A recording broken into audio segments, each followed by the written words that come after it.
And good morning. I hereby call this meeting to order. I'm the Code Enforcement Special Magistrate for today's hearing. I want to begin by explaining how this process is going to work. We generally hear building cases on the agenda first, and the city will call the cases as they appear on the agenda. If you have appeared at today's hearing, your case will be called before those cases where no one has appeared, but that's only true if you have signed in. So if you haven't signed in, please sign in at the rear of the chamber. Once your case is called, I ask that you come down to the podium on my right-hand side, which is right over here. The city will put on its testimony and evidence first. You have an opportunity to review this evidence and ask questions of any of the city's witnesses.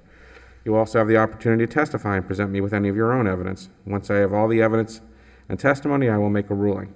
I will enter a written order either today at the hearing or in the next few days which you will receive a copy of. If you have any questions as we go through the process, please feel free to ask them. This is not a formal courtroom. The formal rules of evidence do not apply here. Now, although this is not a formal courtroom, all testimony given today is taken under oath. Under penalty of perjury. So if you're going to testify or think that you might testify, I'm going to ask that you stand and raise your right hand and I will swear you in.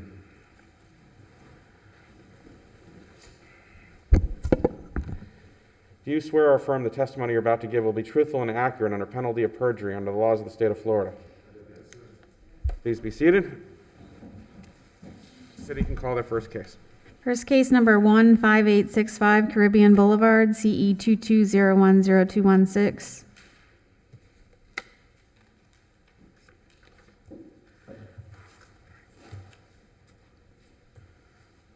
They said they were going to have a representative today, but I don't see anybody yet. This is Philip Petty, City of West Palm Beach Chief Electrical Inspector. The address is 5865 Caribbean Boulevard. I had a notice from the building official to go there and make an inspection. I found work in progress, unsafe electrical work, exposed wiring, exposed conductors, and a great deal of work going on without a permit. I wrote him a notice. I hand delivered it at 11 o'clock on that date, 1/13. It's been 30 days since the violation, and they haven't applied for a permit yet. And I just want Have they stopped working? Yes. And you've spoken to them? You've spoken to the owner or the contractor? I've talked to the contractor that day, and the owner's rep called up. He actually sent us an email too that he was going to be here. So I was trying to find him and didn't. But we got service. We've got the hand-delivered notice. I posted the job, and I just want to try to get him to get a permit and bring it into compliance. So what are you asking me for? It's already been 30 days, and they have not made application. So I give them another 30 days to apply for a permit, 120 days to get the permit, and 6 months to comply with finals. And what kind of fine are you looking for? $50 a day, $100 a day. Phil, can I ask, did you send by certified mail? Yes, ma'am. We got service on 2/7. We got service, and Did you also post City Hall? yes, I posted it on 1/31. Okay, thank you. All right, in case C, is anyone here for the respondent? All right, in case CE 22010216, I make the following findings of fact and law. I found the notice is sufficient. I find the property in violation of the listed code sections for failure to obtain a building permit and the commission of work without a permit. In the electrical area, I give the respondent 30 days to obtain a permit, 120 days to complete the work and close the permit. 30 days to apply for the permit, 120 days to obtain the permit, and 6 months to complete the work. If the respondent fails to meet any of those deadlines, I issue a fine of up to $100 per day. Thank you. Number 2234 Monroe Drive, CE 211-20005.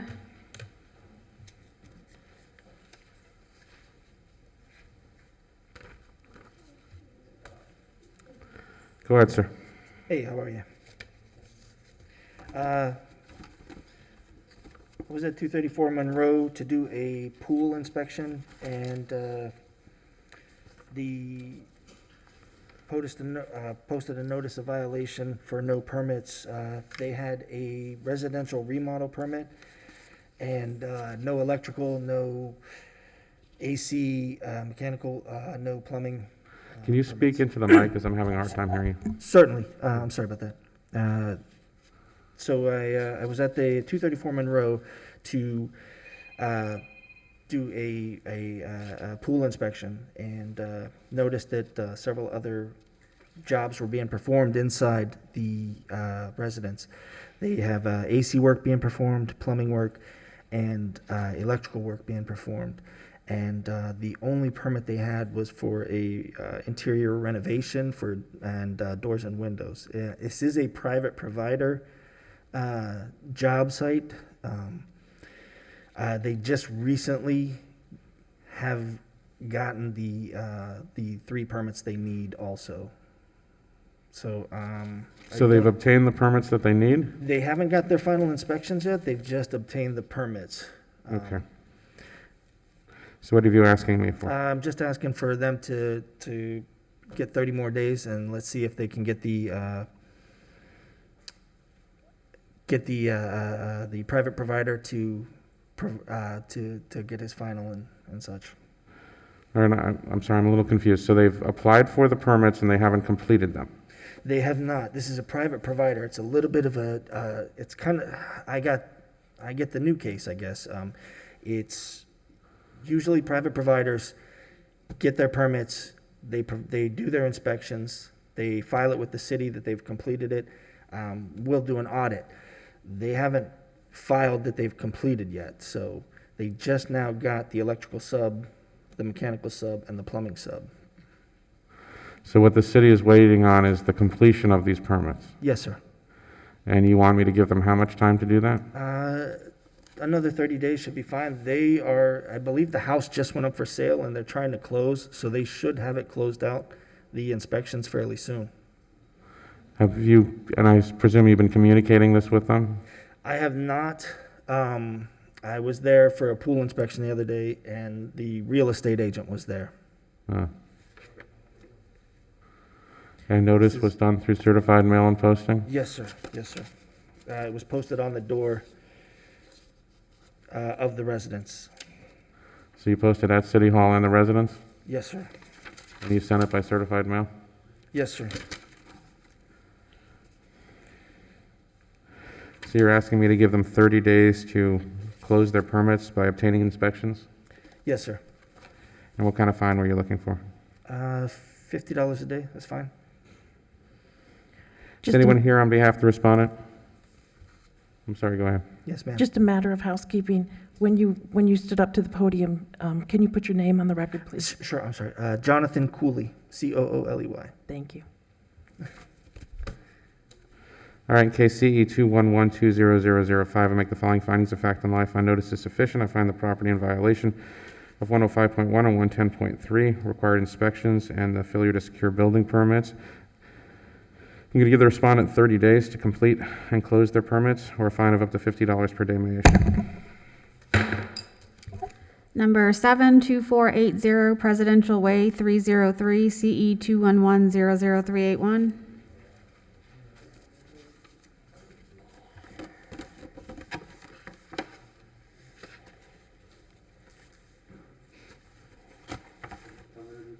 Which number is this? 7. 7. Go ahead, sir. Good morning. Attilio Belisle, Inspector for the City of West Palm Beach. Property was initially cited on October 25th, 2021 for renovations to an interior condo without permits or inspections.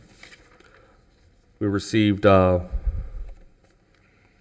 posting via regular mail and certified mail and posting at City Hall.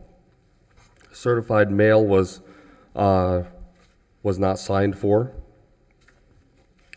and the certified mail was unclaimed, undeliverable. Did you post the property as well? Yes, And when was that? Say that again? When did you post the property? 1/27/22. So tell me what you observed on the property. The kitchen, flooring, kitchen cabinets, the plumbing, electrical, and it appears to be possibly mechanical as well, was altered without proper permits or inspections. So you saw remodeling of the kitchen, you saw work on electrical, and you saw work on mechanical, and none of that had inspections? Yes. Have you had any contact with anyone at this property? No. I can see by the photographs you posted a stop work order. Did they stop work? No.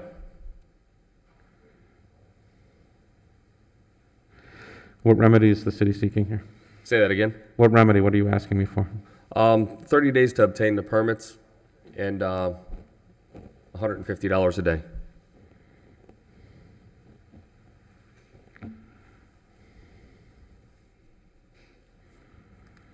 Is anyone here on behalf of the respondent?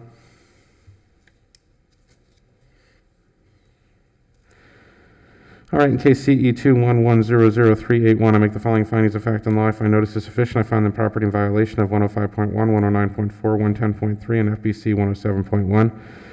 I order the respondent to obtain the appropriate permits within 30 days or a fine of up to, what did you ask for? $150 per day. issue.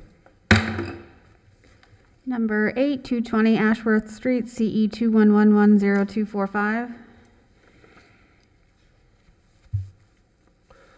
Good morning. Attilio Belial, Inspector for the City of West Palm Beach. Property was initially cited on November 16th, 2021 for a pool being renovated and remodeled without proper permit or inspections. City received proper service via regular mail, certified mail, posting on the property, and posting at City Hall. The property owner has obtained has applied for permit number 22020351. However, it has not been issued. They still need to obtain this permit and inspections in order to comply. City's recommending 30 days to obtain the permit and $50 a day after that. So tell me, what did you observe on the property? Was there was plumbing work being done? Can you please repeat the question? Tell me what you observed on the property. There was plumbing work being done? Yes, the main drain for the pool had been removed, and they were attempting to install the new main drain. Unfortunately, I talked to the homeowner, and he assured me that he was going to have his contractor take care of this. It's unfortunate that the contractor I talked to, he thought that he applied for the permit, and he did not. He thought he applied for a permit. Yes, and the homeowner. How does one think that they applied for a permit? Well, apparently, if you're either an unlicensed individual, I guess it's a civil matter now between the contractor that this gentleman hired, and he told me that he had to get another contractor to come in and pull the permit because he was actually, unlicensed. Well, that would be a problem then. Yes. The new contractor has confirmed that he is moving forward to do the right thing, and he has been in contact with me. And that's why, Special Magistrate, I'm just requesting $50 a day after 30 days. It's a simple permit. Fair enough. In case CE 211-10245, I make the following findings of fact and law. If I notice is sufficient, I find the property in violation of the listed code sections to give the respondent 30 days to obtain a permit or a fine of up to $50 per day. May I issue? Thank you. Number 11, 800 Claremore Drive, CE 22010388. Number 11, 800 Claremore Drive.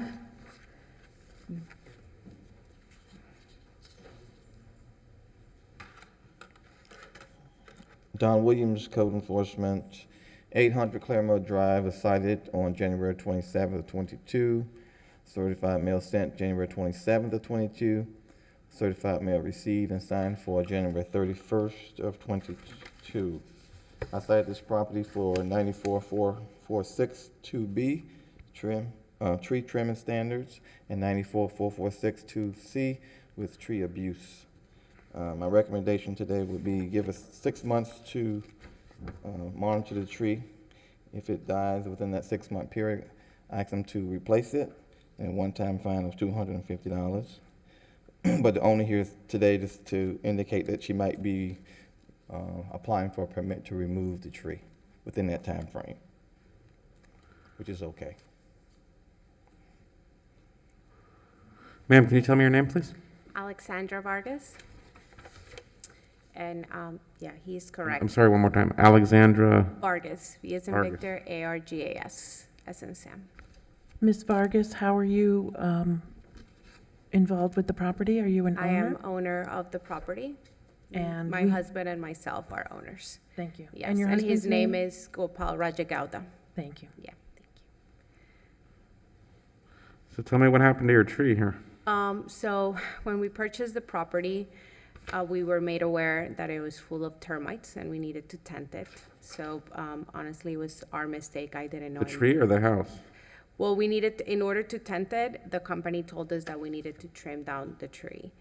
And that's why we did it. I didn't know that we needed a permit, so that's our mistake.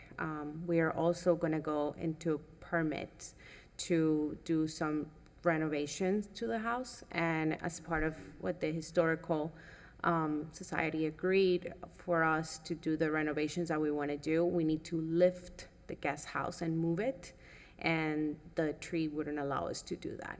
And we have recently encountered that there is damage, or there is possibility of damage by the roots of the tree into the guest house. So in less than 6 months, I think in the next 2 months, we're gonna go in for a permit and we're gonna request to remove the tree, to replace it for another shaded tree. So I believe the city is asking for me to give you 6 months to monitor the tree, or I guess get a permit to remove it, and they're asking for a $250 fine. Are you opposed to any of those notions? Ma'am? I'm sorry, can you repeat The city's that? requesting that I give you 6 months to monitor the tree, or Yeah. or obtain a permit to remove it, I presume? Correct. Yeah. Mhm. Which, Or, and they want me to fine you $250 for one-time tree abuse here. How do you respond to the city's request to me? I mean, I believe is a little excessive to charge us 250, but we're gonna be getting the permits before the 6 months period. The 250 was only if the tree dies after the 6 months. If only the tree died. Oh, okay. I'm sorry, I misunderstood it. That's a really severe case of hat racking there. It's almost like a definition of hat racking. Yeah. Um, But I'm going to follow the city's recommendation here. So either you have to monitor the tree so that it recovers, or you have to remove the tree with a permit, or if it dies, you have to pay $250. That's what I'm going to do, okay? Okay. Thank you so much. All right, in case CE 22010388, I make the following findings of fact and law. I find notice is sufficient. I find the property in violation of the listed code sections. Respondent has to monitor the tree for 6 months. If it dies, the respondent pays a fine of $250. Or the tree can either recover, or the respondent can obtain a permit to remove it. Thank you. Number 3, 340 Plymouth Road, CE 211-20186.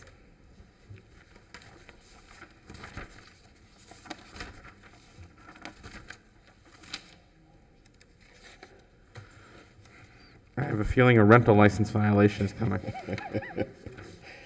Good morning, Officer Levine, City of West Palm Beach Code. This property was cited for failure to obtain a rental license and certificate of use. Service was accomplished by certified mail, which was signed for on 12/23/2021. I've had no contact with the property owner. There is a tenant inside there. The water bill is under that tenant's name.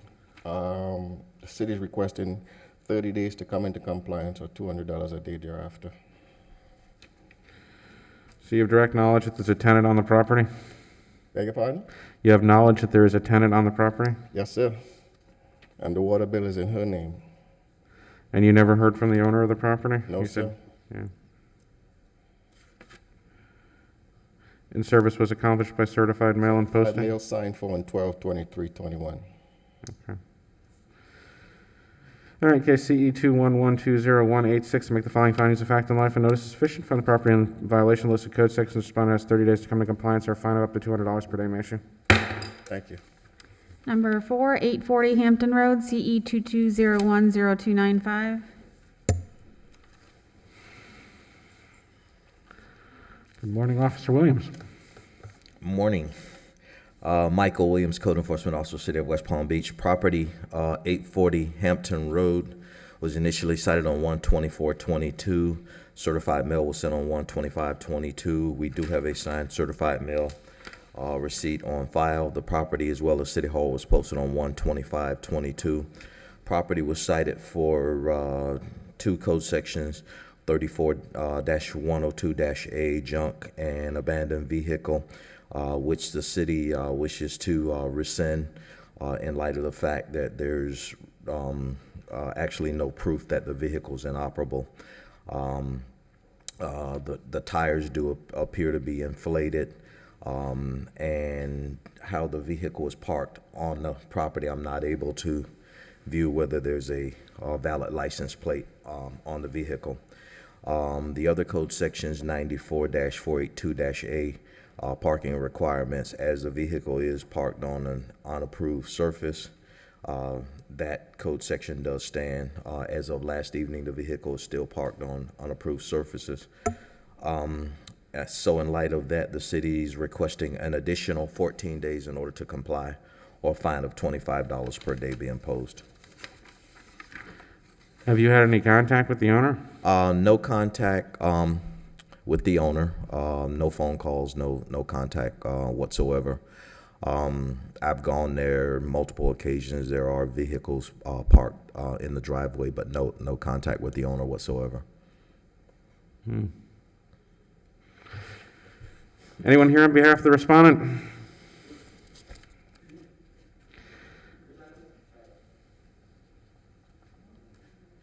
What address are you here for?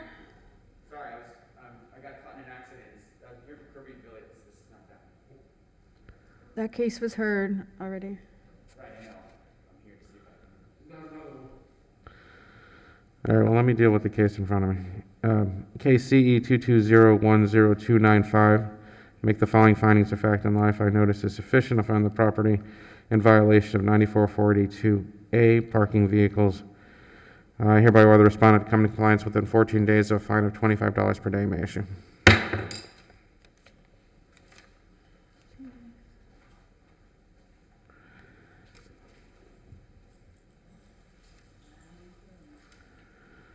Do you want to address? All right, sir, which case did you come for? He Number actually one. had 2 cases. He's got one for building and one for code. So number 1 he was here for, I believe. Is the officer still here on that case? No, 36. for number 1 was already adjudicated. He's not here anymore. Any chance we can run him down if he's still in the building? Yeah. I'm really sorry. There was an accident right as I was pulling up. I understand it happens. Have a seat, sir. When we get the officer back, we'll call your case back. Can we at least hear 36? He has 36 as well. Yeah, we'll do them both in a row as soon as we get the other one back. Okay. What are we up to, 6? Number 5 is complied, 633 39th Street, CE 220100008. Number 6, 4610 Pinewood Avenue, CE 211-20263.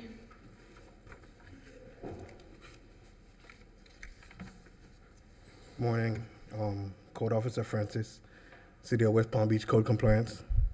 This property, 4610 Pinewood Avenue, was cited on 12/21/21 with the notice of violation posted at the property and City Hall on 12/22/21. Certified mail was sent on 12/22/21. This property was cited for excessive overgrowth, garbage can placement, address characters. I have not made contact with the owner. The city is requesting an additional 25 days to come into compliance, or $50 per day until compliance is achieved. It doesn't, is the overgrowth the trees on the edge of the property there? Is that what you- The overgrowth has been complied, Oh, that has complied? yes. So what is the city still proceeding under? The address characters. That's it? That's all that's left? That's is all the that's exec- left. Have you talked to them at all? No, I went by 3 times. I've tried even calling, nobody. It's just, yeah. I'm always amazed sometimes when they do the hard stuff and don't do the easy stuff. I'm going to make it 30 days just because it's a round number. Okay, CE 211-20263. I tend to like to be consistent with these things. that's fine. I'm going to make a finding that notice is good and sufficient. I'm going to find the property in violation of 78-6. Respondent has 30 days to bring the property into compliance or a fine of $50 per day. Is that what you were looking for? Yes. Yeah. Number 9, 703 14th Street, CE 211-20309. Is John not here? I don't see Mr. Frasca.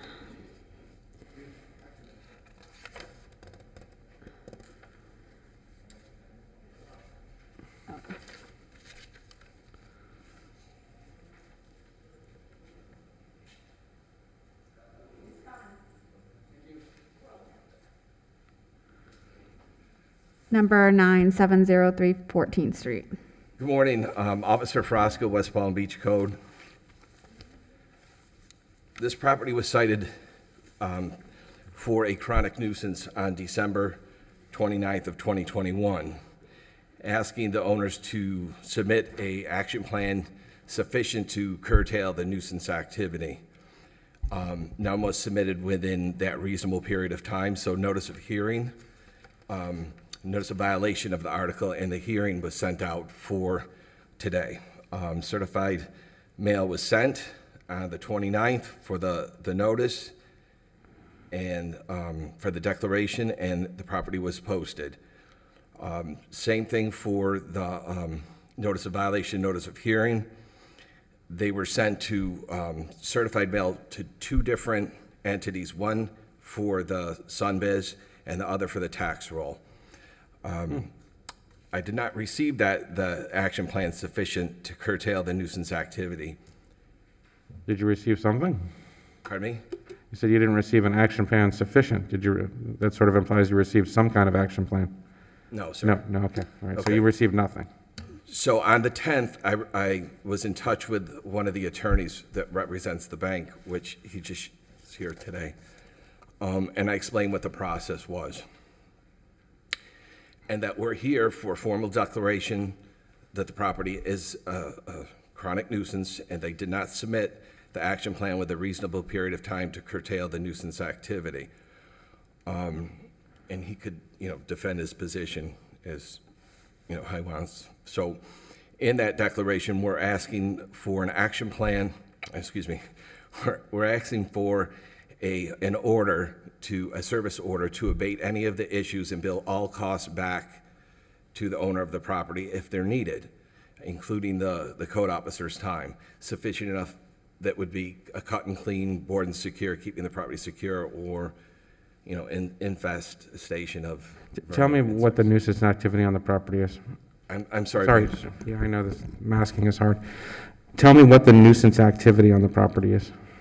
When I cited the property, it was overgrown, and it was unsecure at the time in the front door. It was boarded, but that was at the time that I cited it. And even within the reasonable period of time that would be given after I sent the declaration out, the property was overgrown, and I have pictures to prove it. It was only recently brought into compliance where the grass was cut. So all the time in the beginning of the declaration, it still wasn't cut. Is it the property currently in compliance now? It currently is complied with a cut and clean, and the building is secure. Sir, can you tell me your name, please? Sure. My name is Russell Hall. I'm an attorney for Wells Fargo. So tell me what's going on here. Sure. And I spoke with Mr. Frasca outside. Despite the action plan, it's more or less a cart horse scenario. We did actually try to bring it into compliance despite not following the action plan in the interest of time. The last time was actually, I was here in regards to what the non-compliance was in terms of overgrown grass, non-secured debris. I have since shown Mr. Frasca receipts from my client, their intent to bring it into code compliance. They have since removed any debris from the interior. They have removed the debris from the exterior. I've shown Mr. Frasca pictures regarding the overgrown grass that has since been mowed and cut. And like Mr. Frasca said, we are currently in compliance.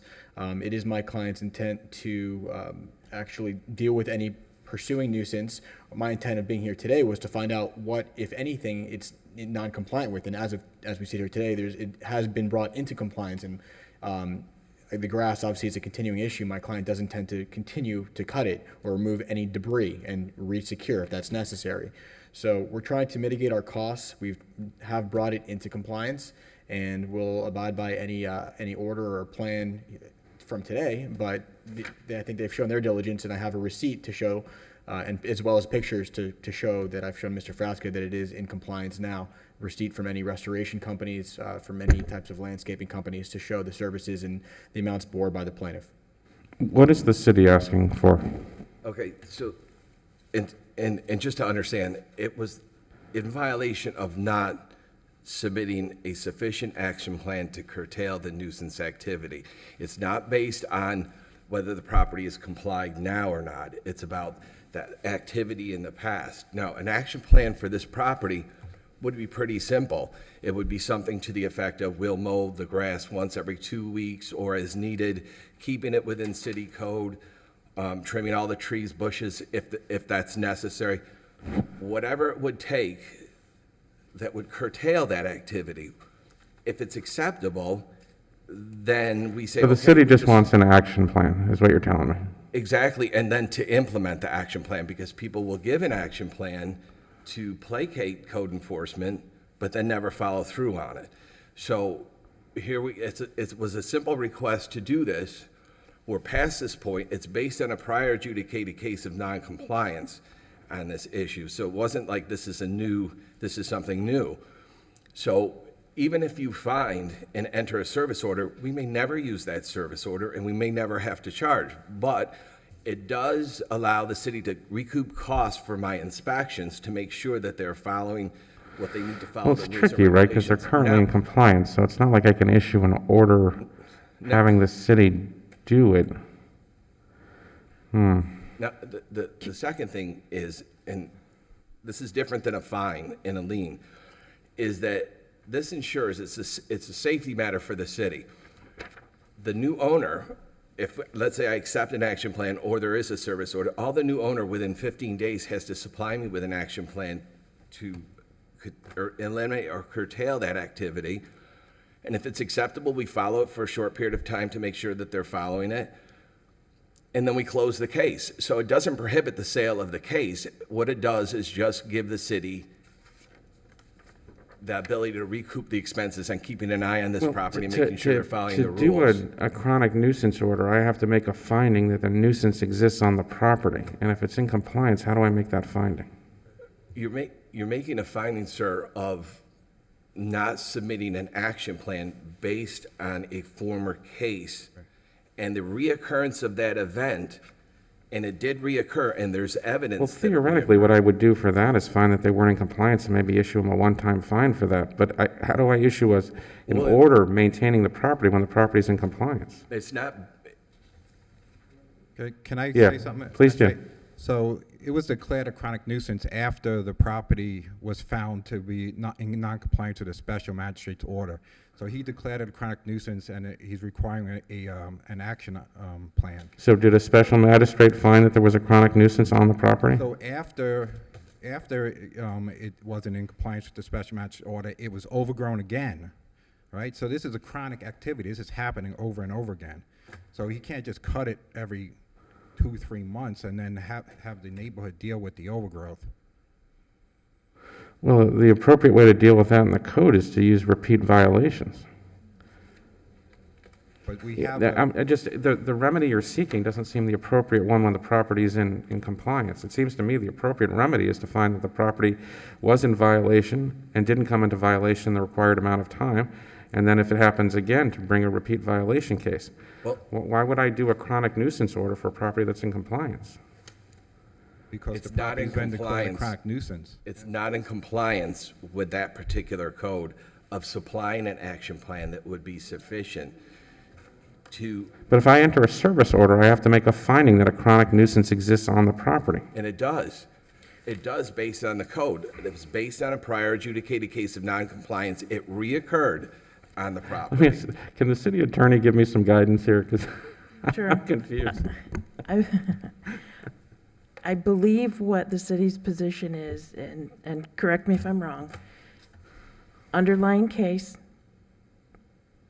cited for issues on the property. Those issues did not come into compliance. Then, in this case, the notice that, and I apologize, the correct term, the first notice is a declaration of chronic nuisance? Correct. Okay.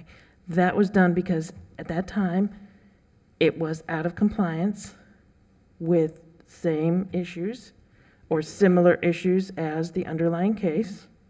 Would that be accurate? With one thing missing.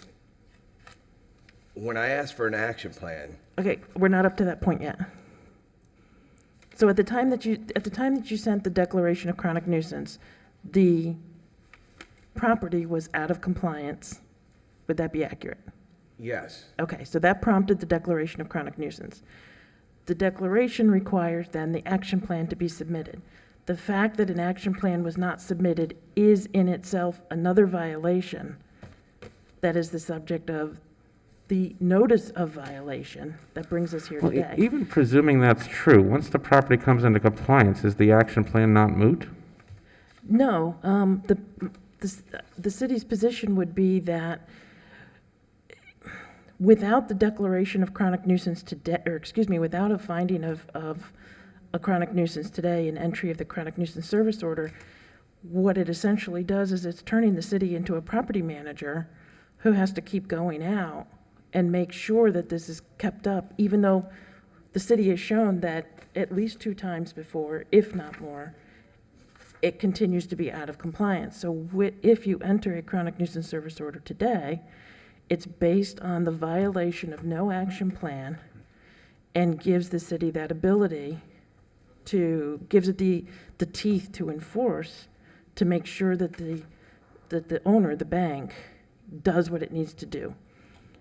Because without it, then the bank could just not come back for 2 months. It's overgrown, then we have to start a brand-new case. So this is, Well, I mean, the repeat violation is generally how this kind of thing is handled, no? I magistrate. mean, essentially what you're asking me to Just do so- is enter an order that allows the city to correct violations that may occur on the property. the city believes that it would be entering an order based on the violation that no action plan had been Look, submitted. I'm fine making Yeah. a finding that they didn't complete the order. I think we're all in agreement that that happened. Well, a couple But of things, if I Magistrate, enter a 'cause- service order, what you're asking me to do is enter an order that gives the city to enter an individual's property and correct a violation that hasn't occurred yet. Right, we only do that if the property is abandoned. We don't enter a property if it's occupied. If the property is occupied with someone living there, we don't enter the property. Even though we have the magistrate's order, we make the proper notes, we put in the information. And I'll give you a I mean, you couple- do this a long time. Essentially, what the chronic nuisance is, if I correct me if I'm wrong, because you do this every day and I don't, but my understanding is the chronic nuisance order is for the purpose of properties are not being maintained, it's constantly coming up, and somebody has to go out there and fix this stuff at some point, and the city's going to have to do it because it's for the good of the neighborhood. When the property is in compliance, it just seems like the wrong remedy. So, can I jump in here, Yeah. or? It is based on, in that intent, that the city has to keep an eye on this property because it's been a problem to the city. So the city has to use valuable resources to go out and re-inspect this property. We have limits, and doing code enforcement for over 20 years, this is a salvation to the city, and that for the citizens that keep this property clean. And if the owner wants to take responsibility, that's fine. We love that. We want them to take responsibility. However, the city needs to be paid back for its time that they have to inspect this property and to deal with it. So even if I put in 15 minutes of my time and take photographs of the property and say that it's complied, then respectfully, the city gets paid back for the time that I go out there and look at the property to make sure that it's complied. Well, there's some case law on the Magistrate, cost of, given the fact- I don't think you want to go there on the case law about whether or not the city gets paid back for doing inspections. They do, because it goes back on the tax if it doesn't get paid or if the property. I'm not going to address the policy issues because I think your Right. policy argument is a good one, but the cases don't support that rationale. So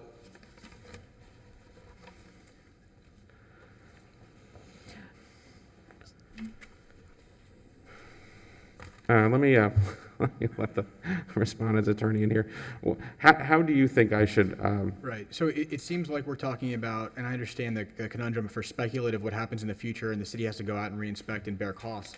I think that respectfully, the board gives Wells Fargo or the current owner X amount of days to file its action plan. And that, seeing how that's what's in non-compliance. It's not the property itself is in non-compliance. It's the action plan itself was never complied with. X amount of days to do the action plan. Of course, now that has to be complied with. So that starts the time, the clock from actually ticking. So if something is non-complied with in the future based off of the action plan we submit, then it's a chronic nuisance. And then, Mr. Tusk can go out there and re-inspect and bear any cost. But because it's now in compliance and the only thing that's non-compliant is the action plan, well, let us have an opportunity to file that, seeing how it's late.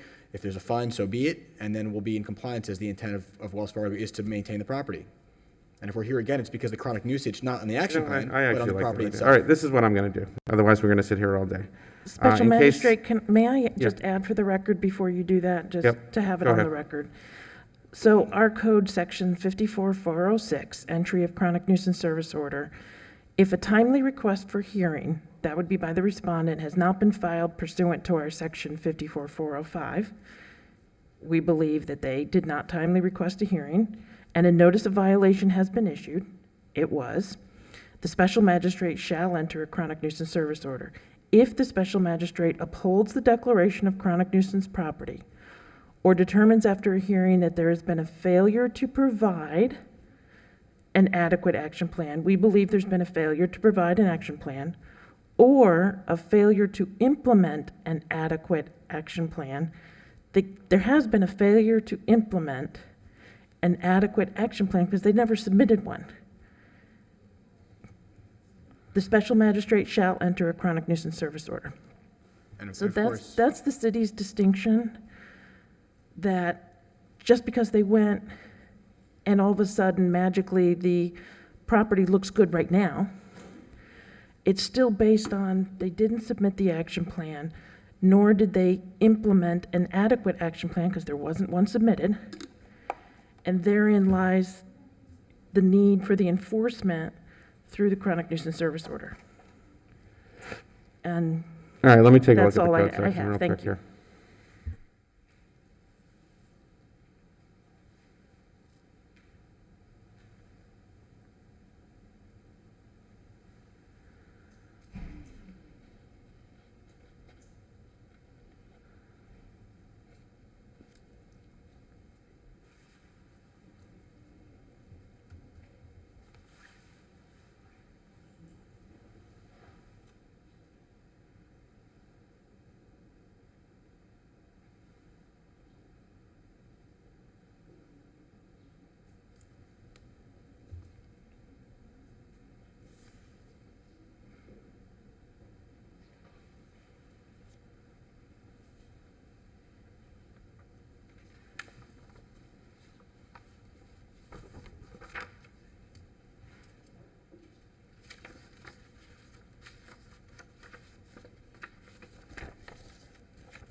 All right, in 54406, it says, after a hearing, there has been a failure to provide or implement an adequate action plan. So I read that as either or, right? They can provide or implement one. Is not bringing the property into compliance evidence of an adequate action plan? Special magistrate, the city's position would be that it can't demonstrate compliance with an adequate action plan because no action plan was submitted. There was nothing submitted that would even indicate this is what the property owner has agreed to do.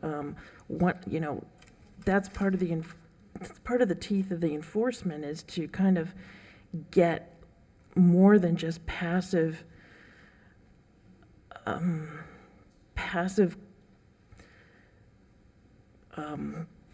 work on the property by making them affirmatively sit down, do that action plan. It's a very simple action plan, but you got to actually do it.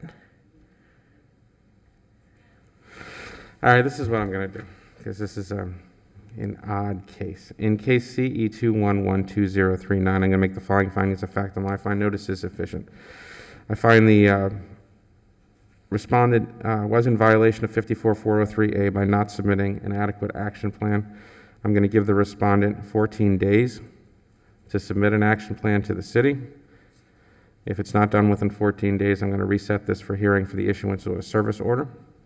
I'm going to find that the failure to comply with 54403A is irreparable in nature. In other words, the nuisance existed for an extended time. The city had to bear costs. So I'm going to assess a one-time fine of $500. Do you understand what I did? I did. All right. Thank you both.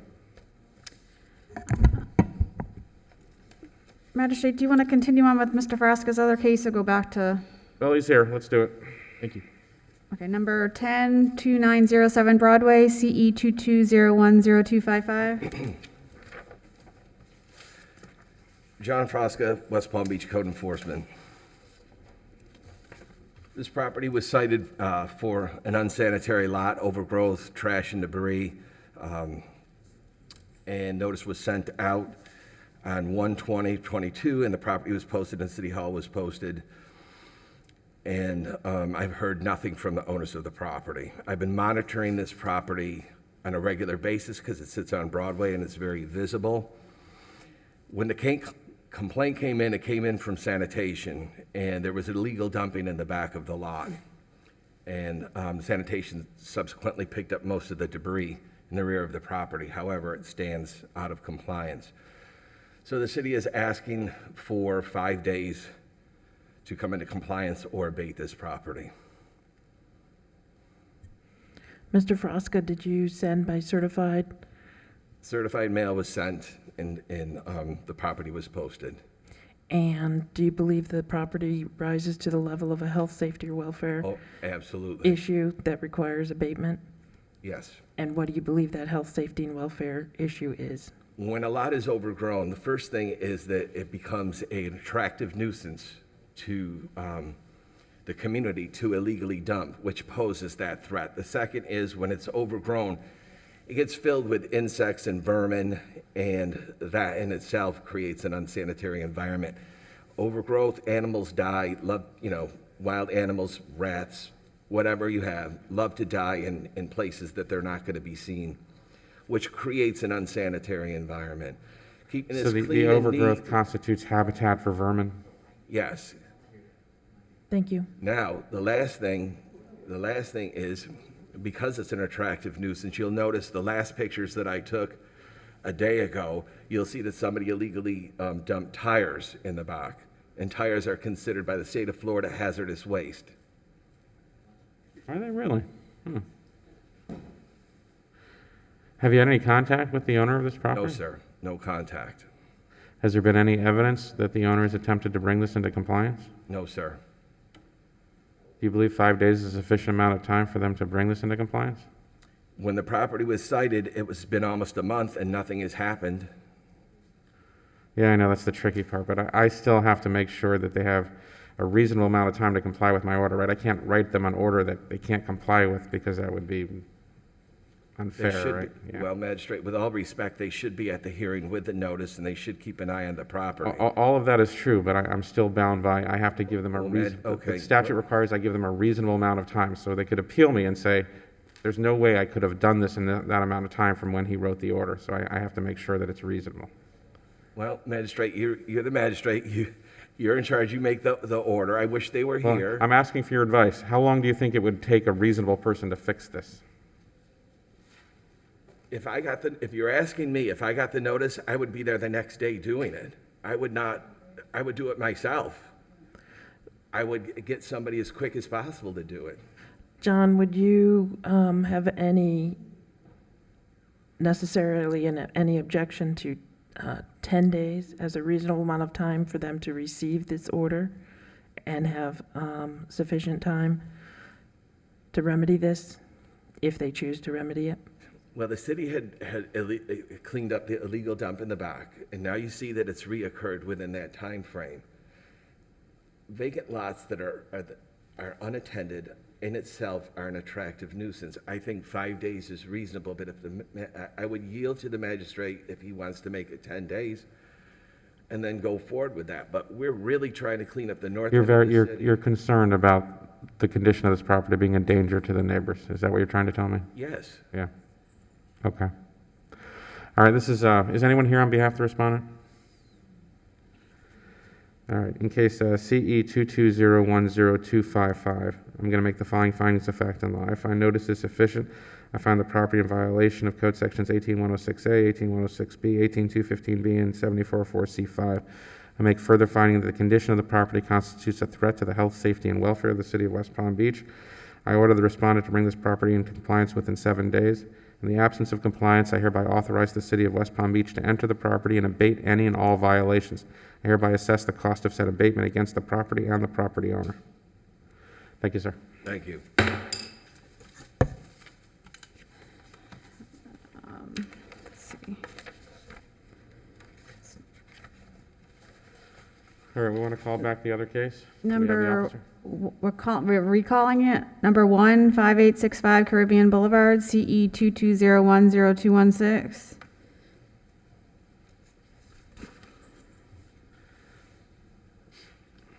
Thank you. Philip Petty, City of West Palm Beach Chief Electrical Inspector. I've already had a chance to talk to the respondent. Right, my name is Matthew Scott. I'm here on behalf of the property owner. Again, I'm really sorry for being late. It's okay, I understand. So are you the property owner, sir? I'm the attorney for the property owner, You're the attorney for the property owner, and your name is, sir? Matthew Scott. It needs to be sworn in also. Are you providing factual information, sir? Oh, he's attorney. Are you going to testify as to the facts of the property or any of that? No, sir. No, so he doesn't need to be sworn. All right, did you reach an agreement, or do I still need to settle this? I think we reached agreement. Did you find my dates satisfactory? Yes, I wanted to just make sure that we had some time to apply for permits and get it corrected, so we are on the same page with everything My that's... recollection, it was 30 days to apply for the permit, 120 days to get the permit, and 6 months to bring the property into compliance. That's correct. The only thing I wanted to ask, and just a question of process, is if something happens where it takes longer, is there an opportunity to come back and ask for more time? I just don't know the extent of the work is required, and sometimes... Well, typically, you can ask the city, to come back to me for an extension, but since it's my order, ultimately, I'm the one that have to, or whoever the magistrate is at any given time, is the one that have to extend it. So, I don't know if there's really a procedure. Is there a procedure to do that? Definitely, the city would be in favor of providing the reasonable time the first time. However, Mr. Scott has not necessarily indicated why there should be more time after that. I understand, the overall statement, but he's also not here to testify as to the facts, and I think based on his statement, he's not quite sure what work is needed or what might be done to constitute that extra time. The city has in place a program for lien reduction that if it's not done within the time given, and I think that the time amount right now is very reasonable, they can always come back and apply for a lien reduction. Yeah, I guess the short answer to your question is it's really important you stay within those limits, because if you're not, you're gonna have to come back and ask for the reduction of lien, because they're gonna, basically what happens is the city files an affidavit and says you're not in compliance, and then the lien goes. So- Right, and so my point is simply, assuming everything's going in the direction that the city wants, which is permits are applied for, permit is obtained, but there is an event outside of our control, otherwise behaving appropriately. That's always a possibility. You can certainly bring it to the officer, and the city has been known to submit an order to the magistrate, for an agreed, but that would require the city to agree. Of course. Yeah. Right, and so I just wanted to make sure of that. I'm not now asking for extra time. I'm just, because asking for a fine reduction after the fact is different than working together towards compliance if everyone's If the willing. city doesn't agree that an event beyond your control happened, then they're not going to do it, and the only real remedy for you at that point would be to come back and ask for a lien reduction and explain why. Understood. Thank you. Okay? Okay. All right, that being the case, I'm going to leave the order as is. Thank you for coming in. Thank you. Did Sorry have about another- that. Did you have one more? He's also here for number 36, 5865 Caribbean Boulevard, CE 22010093.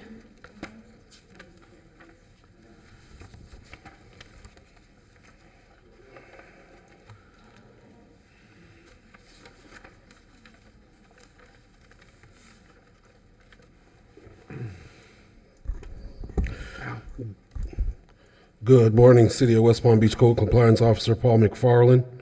On January 6th, the property at 5865 Caribbean Boulevard was cited for clean and sanitary, litter, trash, and debris, construction debris throughout the property, landscape maintenance, landscape requires sod, sodding of swales and parkways, and outdoor storage throughout the property. Property was posted as well as City Hall on January 14th. Certified mail was sent January 10th. Certified mail was received January 14th. As of Friday the 11th, all violations still remain. I was contacted by Mr. Scott here. With that being said, the city is recommending 60 days to bring the property into full compliance, or $100 a day until compliance is achieved. Mr. Scott, you want to make your appearance? Yes, Matthew Scott, attorney, address of 14 Southeast 4th Street in Boca Raton, Florida. I'm here on behalf of the property owner. There's Tell no me what's going disputing- on. Sorry. So tell me what's going on. So I was hired right a day before I called the code officer. That's We'll always get fun. it addressed within the 60 days. There's no disputing. All right. Mr. Scott, does your client understand the conditions that are in violation of the code? Yes, we actually had a long conversation prior to the hearing about the issues that need to be addressed, and they have an action plan internally of how they're going to address it, including hiring the appropriate people. My favorite kind of case. All right, case CE 22010093, make the following findings of fact and law. Find notice is sufficient. Find the property is in violation of the code sections. Respond in 60 days to come into compliance, or a fine of up to $100 per day may issue. Thank you both for coming in. Number 12 is a duplicate of number 11. Number 13, 244 Winona Place, CE 22010218.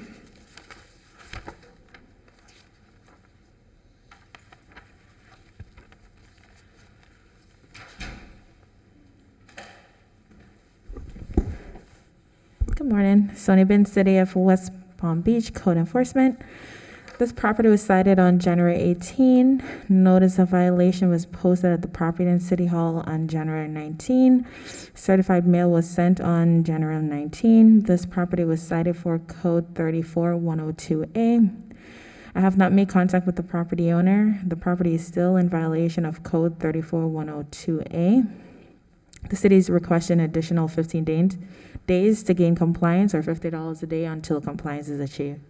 Sonia, what were your observations supporting your allegation that it's in violation? The tires are flat.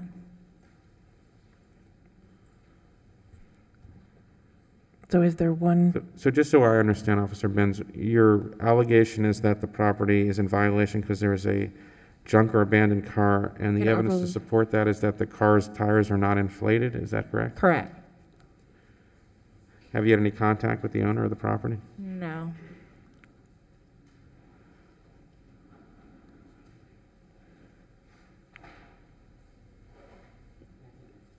That does appear to be inoperable, or at least if you don't want to run on your rims.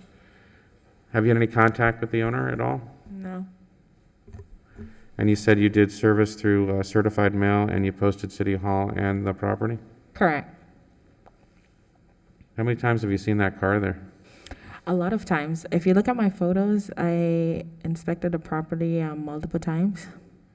Any evidence that it's moved during the time that you've been observing it? No. Any evidence that the property owner has tried to bring this property into compliance? No. All right. Tell me again what remedy you were seeking, ma'am? Additional 15 days or $50 per day until compliance is achieved. Is anyone here on behalf of the respondent? All right, in case CE 2201021 I make the following findings of fact and law. I find notice is sufficient. I find the property in violation of 34102A. Respondent has 15 days to come into compliance or fine at $50 per day may issue. Number 14, 840 Tuscaloosa Street, CE 220102777. Sony Bin City of West Palm Beach, Code Enforcement. This property was cited on January 24th. Notice of violation was posted at the property and City Hall on January 25th. Certified mail was sent on January 25th. This property was cited for Code 94482A. I have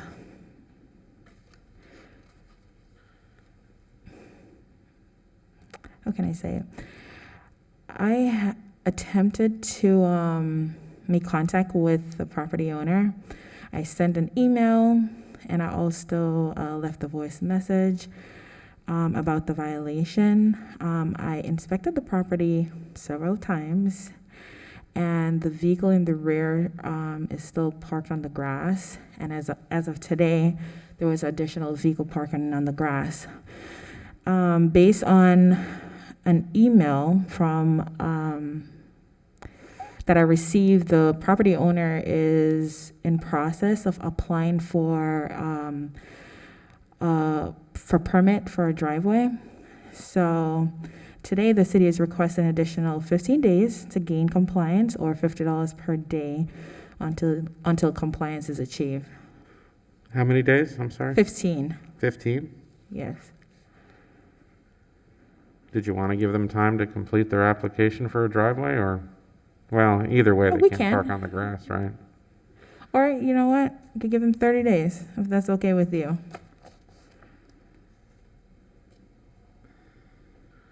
Well, they're certainly parking on the lawn, aren't they? This property doesn't have any parking on it that you're aware of? It Doesn't does. look like it, huh? It does. So on the right of the property is a driveway. It can't. What I Over there on the observed, right, huh? the owner has like 3 vehicles there. Ah. So maybe 2 could be on the driveway, but the third one wouldn't be able to. All right. And you said you have no conversations with them, Right. except for some email that said that they were applying? Correct.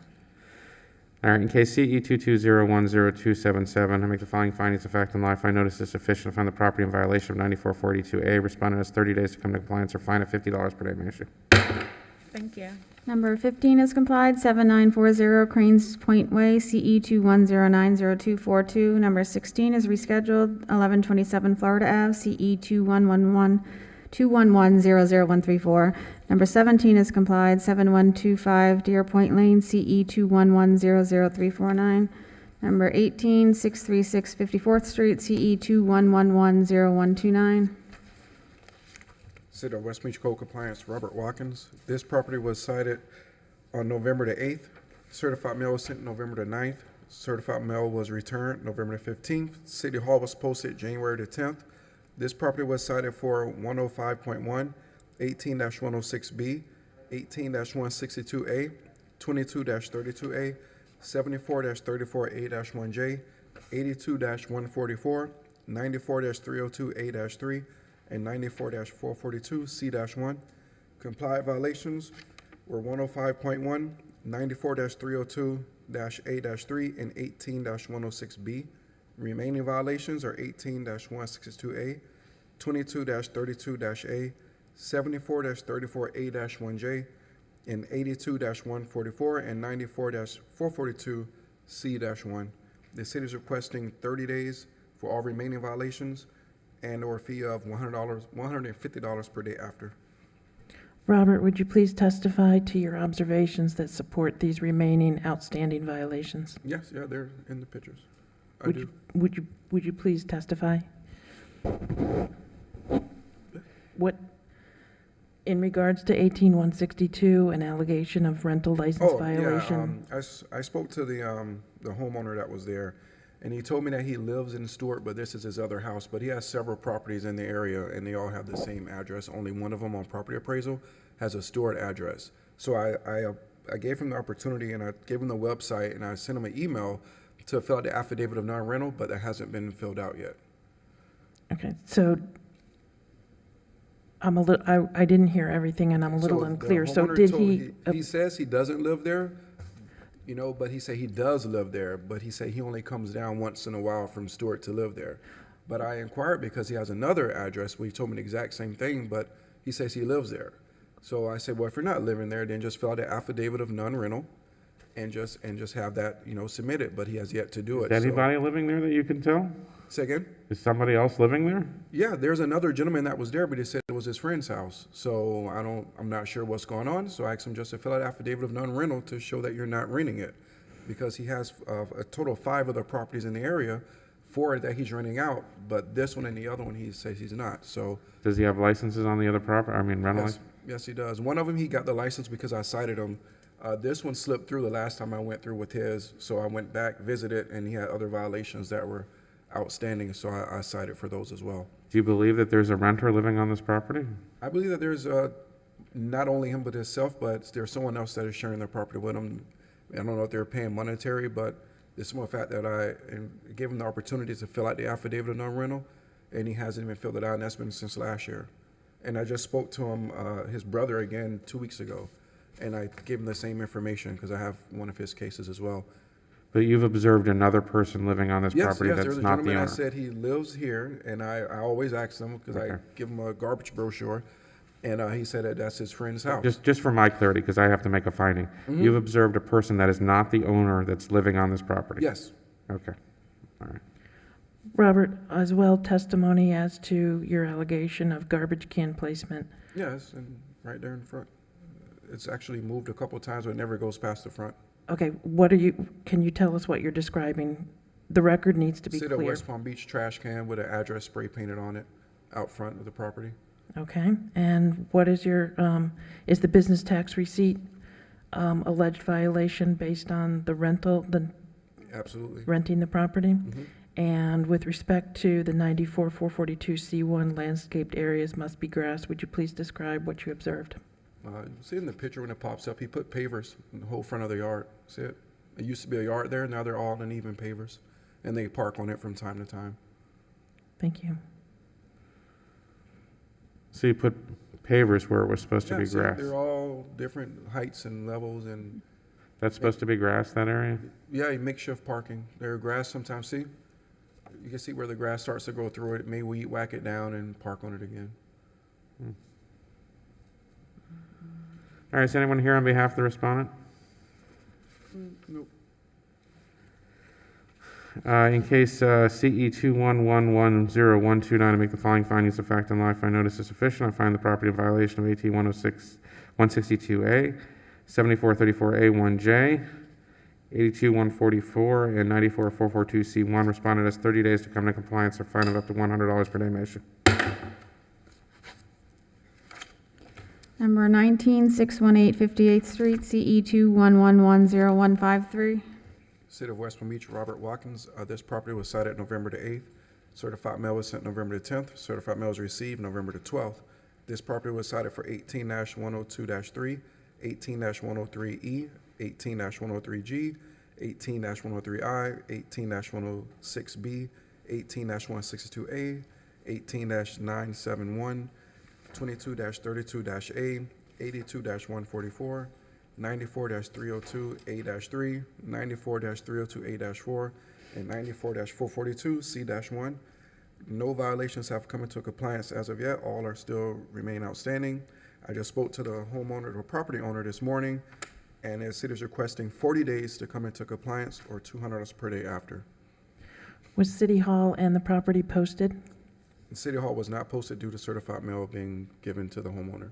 He's received it, the certified mail, so 162A, What, it's in terms of, please put on the record how he's received it. Was it signed for? certified mail. It was signed for on November the 12th. Can we see that, please? Robert, I need testimony as to your observations for each one of these allegations of violation, please.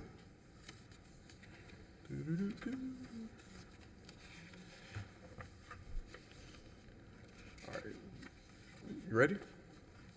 When it comes to external doors and windows, I noticed that there's a large amount of light coming through the window as you close it and stand inside. As it comes to windows, there's a few windows that are cracked on the inside and in the rear. When it comes to plumbing fixtures, 18-103G, there's plumbing fixtures in the home that do not work. Water does not come out of the spigots in the bathroom. When it comes to 18-103I, equipment maintenance, there's a stove where the oven door is detached from the stove. The refrigerator, only one side works. When it comes to excessive growth, 18-106B, there's large amounts of excessive growth on the east and south side of the property. When it comes to 18-162A, the rental license, there is not one on file. When it comes to 82-144 business tax, there is not one on file. When it comes to 18-97-1 kitchen sink, the kitchen sink doesn't work. It leaks from the rear. When it comes to 94-302A-3 fence permit, there is not one on file either. Is there a renter living on the property?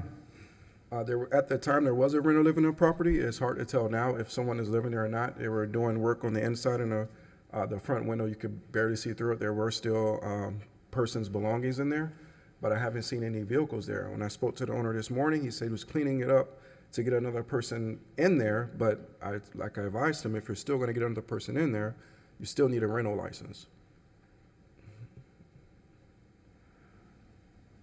Fair enough.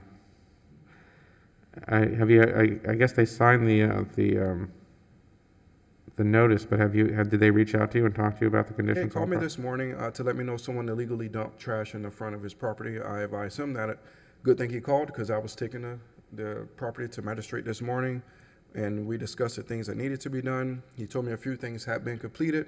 I told him without visually seeing it and photograph documentation, I couldn't accept just his word. So we're going to come up with a day that I could go by there and check out everything that he says is completed. And that's where we come with the 40 days.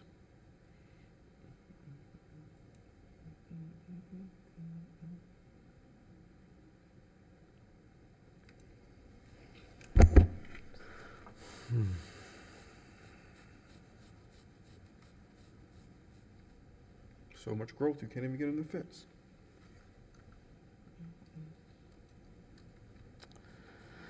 It's a good practice to post the property whether they sign it or not. The property was posted, well, his residence was posted. City Hall was not posted. All right, so we did have certified mail and the property was posted. Yes, sir. The Okay. image is in there for when I posted the front door. It'll be right beside the pink. And they did reach out to you in response to this? Yes, he so- called me Okay, this morning. So we have constructive notice as well, all right. All right. So you said you wanted to give them 40 days? Yes, sir. That's a lot of stuff.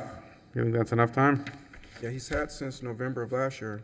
So he told me most of the work was being done. I could tell by the trash. I was out there a few times that there was a lot of work being done, but without me seeing it, I can't just take his word that he's done it.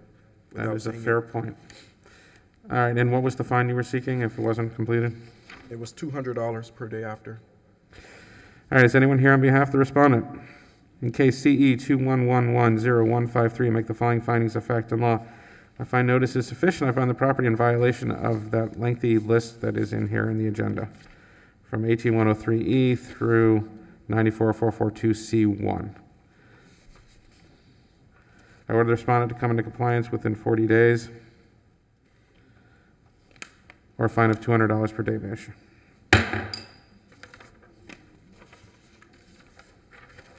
Number 2417 49th Street, CE 211200020 is complied. Yes. Number 21 is complied. 6015 South Dixie Highway, CE 211000447. Number 22 210 DeSoto Road, CE 220100045. Good morning, Joseph Oliva, Code Enforcement Officer for the City of West Palm Beach. This property was cited on 1/5/2022. Service was accomplished by certified mail sent on 1/6/2022. In addition, both the property and City Hall were posted on 1/6/2022. I have not been in contact with the owner of the property. The property was cited for 18-106-G, painting on part of the house, 94-302-A-4, wall repair, 94-482-A, driveway repair, 94-316-D-1, construction debris, and 94-485-E, driveway repair. As of this morning, the property has come, I would say, in compliance with taking the big mounds of sand off of the front of the lawn area, which the lawn's not there anymore. They've come into compliance with that because that was a complaint that came in from neighbors that the sand was running down the wall and down the gutter and into the drains. Is that 94-316-D1 that we're talking about? Yes. Okay, so then as of this morning, the property has not come into compliance with the other four. So therefore, the city's asking for an additional, being that they do have permits for, they're putting in a pool in the backyard and they can't get like a tractor back there, so they're hand digging it. And that's how they dumped all the stuff in the front there. So what I want to do is I want to give them 6 months for them to come into compliance. If they do not come into compliance, then the city's asking for $100 per day until compliance is achieved.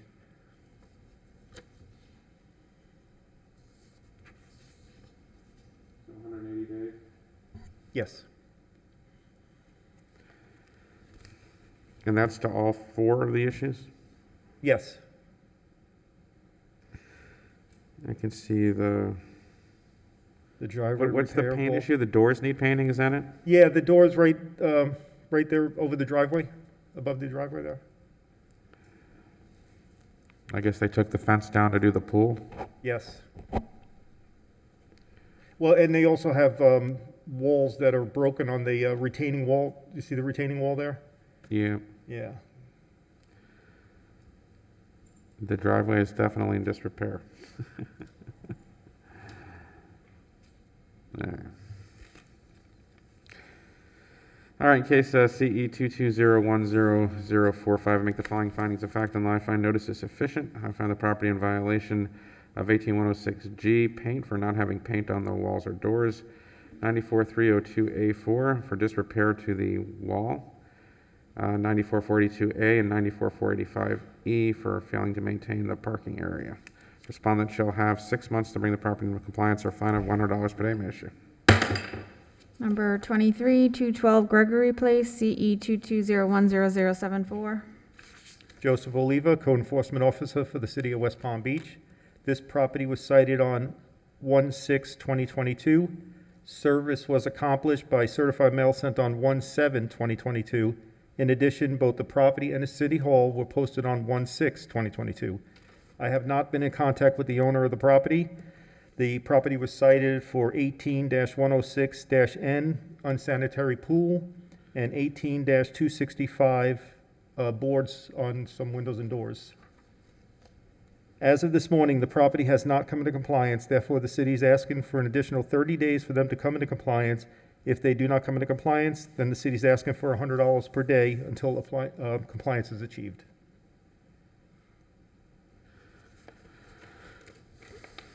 The water in the pool is not clear, is that it? Yeah, and the house is vacant. And there are boards on the windows? On doors, the doors in the back right there? Is the pool secured? I had it, this property was taken before magistrate a month ago, where I didn't know there was even a pool in the backyard. That's how much landscape, I had it abated before, and then once they did the abatement, I was able to see that there was See a the pool pool, back huh? there. So the gate is broken, and that's being fixed on the abatement. So the city's going to make sure that the The pool is city's going to secured? reconnect the gate part, yeah. Yeah, what I'm concerned about is I just don't want to have a attractive hazard for children, especially a dirty water pool can be dangerous. But the city's going to secure the gate? Yes, I met with Dove's All Service yesterday at the property and showed him, like what needed to be done for the abatement, and he's getting on it.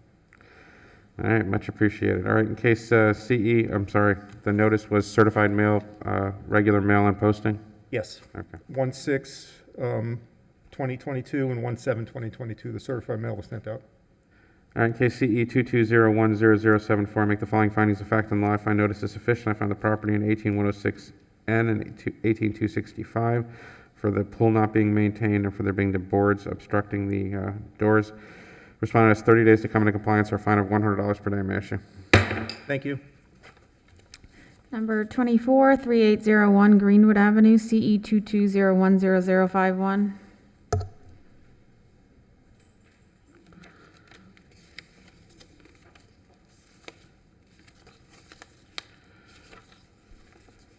Natalie Clark, City of West Palm Beach Code Compliance.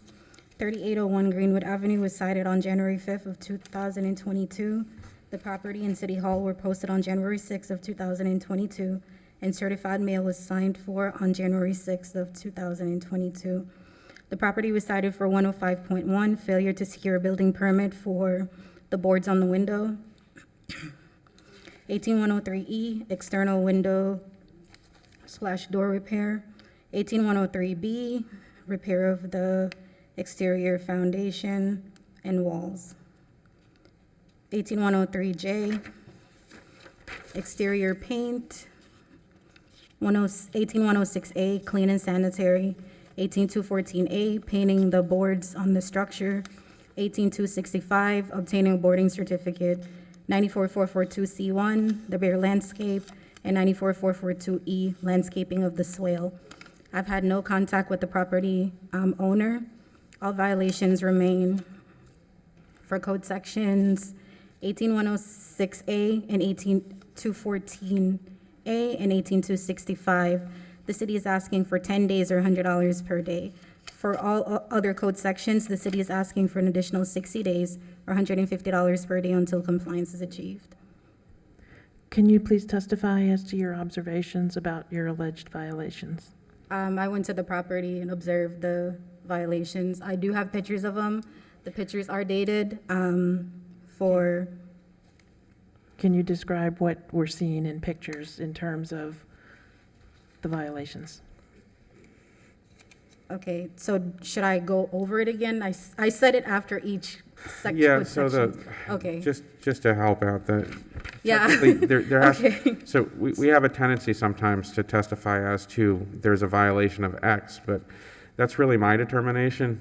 Okay. What you have to supply me with is the facts, right? So you say there is a boarded window here, and that is why I think there's a violation of Okay. X. I was a little bit confused because I said the Yeah. numbers and then each items that I observed. So I said the 105.1, which is to obtain the permit. So I was saying it after each one, so that's why I was a little bit confused.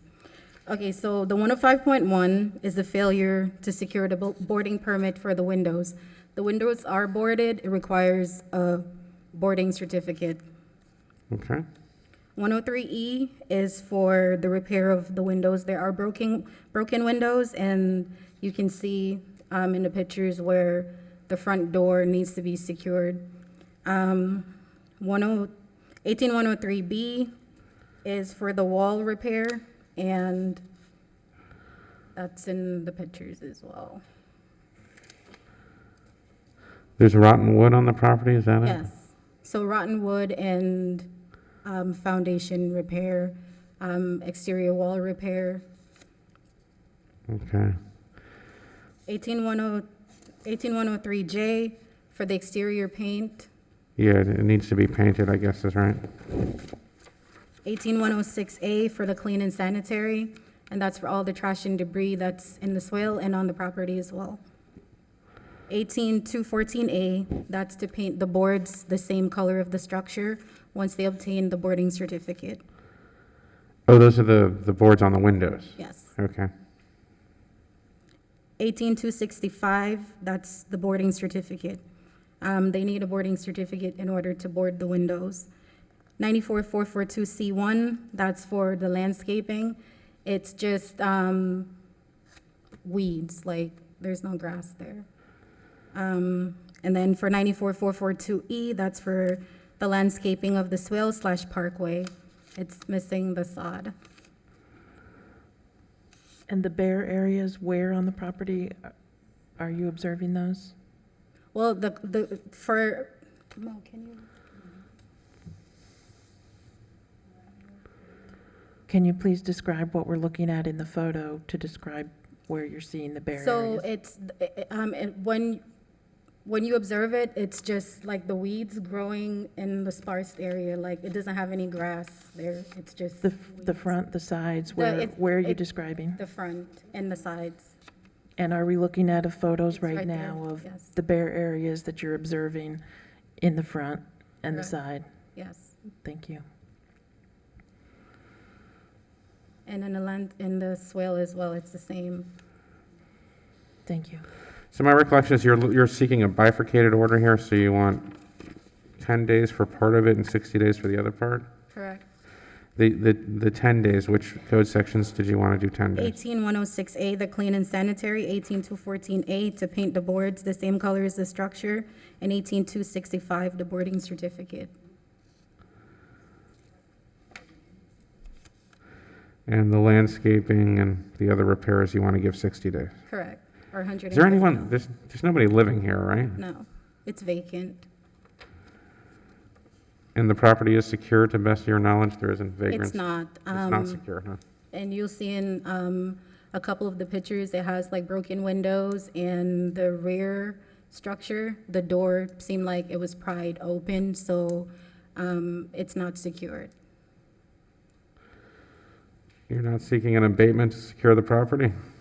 Well, the issue is, the property was a chronic nuisance property, and I'm assuming there was a foreclosure on it, so all those issues with chronic nuisance was wiped out, and I was asked to recite it, so it's no longer a chronic nuisance because there's a new owner. Okay. All right, in case CE 2201005, want to make the following findings of fact and law. If I notice is sufficient, I adopt as my findings of facts the testimony of the code officer as to each of the violations.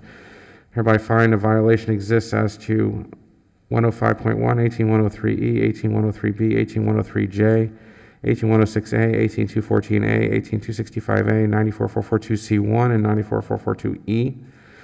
Hereby order the respondent to come into compliance with 18106A, 18214A, and 18265 within 10 days, or a fine of $100 per day shall issue. As to the remaining code sections, respondent shall come into compliance within 60 days, or a fine of up to $100 per day may issue. Number 25, 4201 Greenwood Avenue, CE 22010106. Natalie Clark, City of West Palm Beach Code Compliance, 4201 Greenwood Avenue, was cited on January 7th of 2022. The property and City Hall were posted on January 10th of 2022. Certified mail was signed for on January 10th of 2022. The property was cited for 34102B, an operative vehicle, and that's the vehicle with flat tire and no tag on it. 482A, repair of the driveway. I've had contact with the property manager, Ben. Code section 34102B has complied. The vehicle was removed from the property. According to the property manager, they will be submitting the permit for the driveway repair in the next couple of days. The city is asking for an additional 60 days or $100 per day until compliance is achieved. Can you please describe the observation about the disrepair in the driveway? It's all the potholes in the driveway,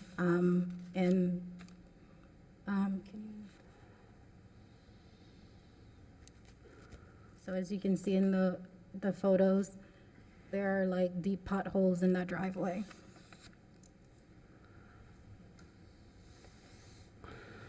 So you said you've been in contact with the property manager and they're intending to fix the driveway? Correct, So you want to give them 60 days? correct. Is anyone here on behalf of the respondent? All right, in case CE 220100106, make the following findings of fact and law. Find notice is sufficient. Find the property in violation 94482A, specifically disrepair of the driveway marked by potholes. Hereby order the respondent to come into compliance within 60 days or a fine of $100 per day may issue. Number 26, 5724 Greenwood, CE 220100264, Bell and Clark Funeral Home. Natalie Clark, City of West Palm Beach Code Compliance. 5724 Greenwood Avenue was cited on January 21st of 2022.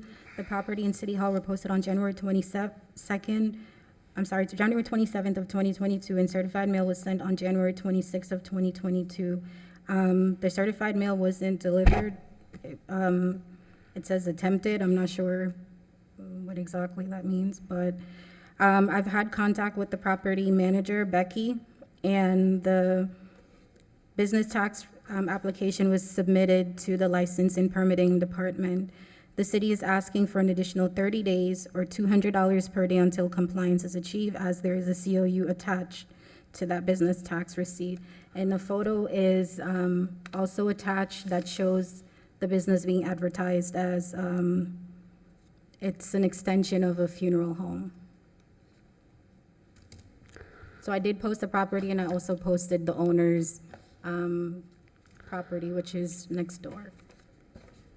Natalie, can you please put into the record the name of the business and any other testimony that would?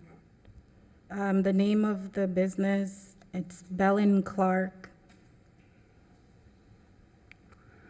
Yeah, Bell and Clark Funeral Home.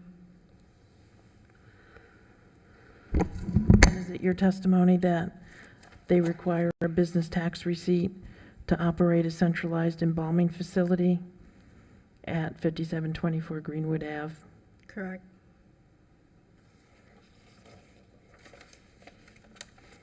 The business is still in operation. Is that your testimony? It is, yes.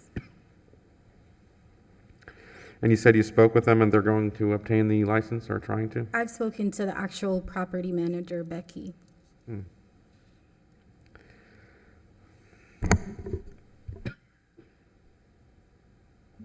All right, in case CE 220100263, I make the following findings of fact and law. I find notice is sufficient. I find the property is operating on a business operating on this property without a license in violation of 82144. Respondent has 30 days to come to compliance or a fine of $200 per day may issue.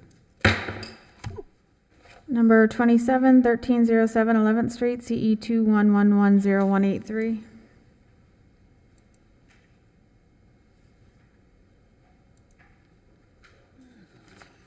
Good morning, Officer Luster, West Palm Code. Property certified mail was returned to us on 11/17/2021. Property was posted on 2/1/2022. Property was posted, cited for fence maintenance, landscaping of swale and/or parkway, trimming of all overgrowth of palm trees and bushes, unpaved parking, outdoor storage, landscape maintenance, numbering standards, and parking in parkway and/or swale. The only violation that has come into full compliance is the numbering standards. All other violations are remaining in violation. I'm asking for 30 days or $50 thereafter. And, go ahead. Could you describe a little bit more of your observations supporting the alleged violations, please? Fence repairs, we got a rotten fence that needs repairing. Outdoor storage is under the carport. Landscape maintenance is where the landscaping is in poor condition. And the swale needs sodding. And unpaved parking is where the vehicle is parked on the parkway and/or swale. What's the palm tree trimming? Right behind that vehicle, there, that palm tree is in obstruction to the right-of-way. The palm fronds are just too long. They need to trim the tree back. You can't traverse the sidewalk without interfering with the palm tree itself because it's so overgrown, it's hanging so low.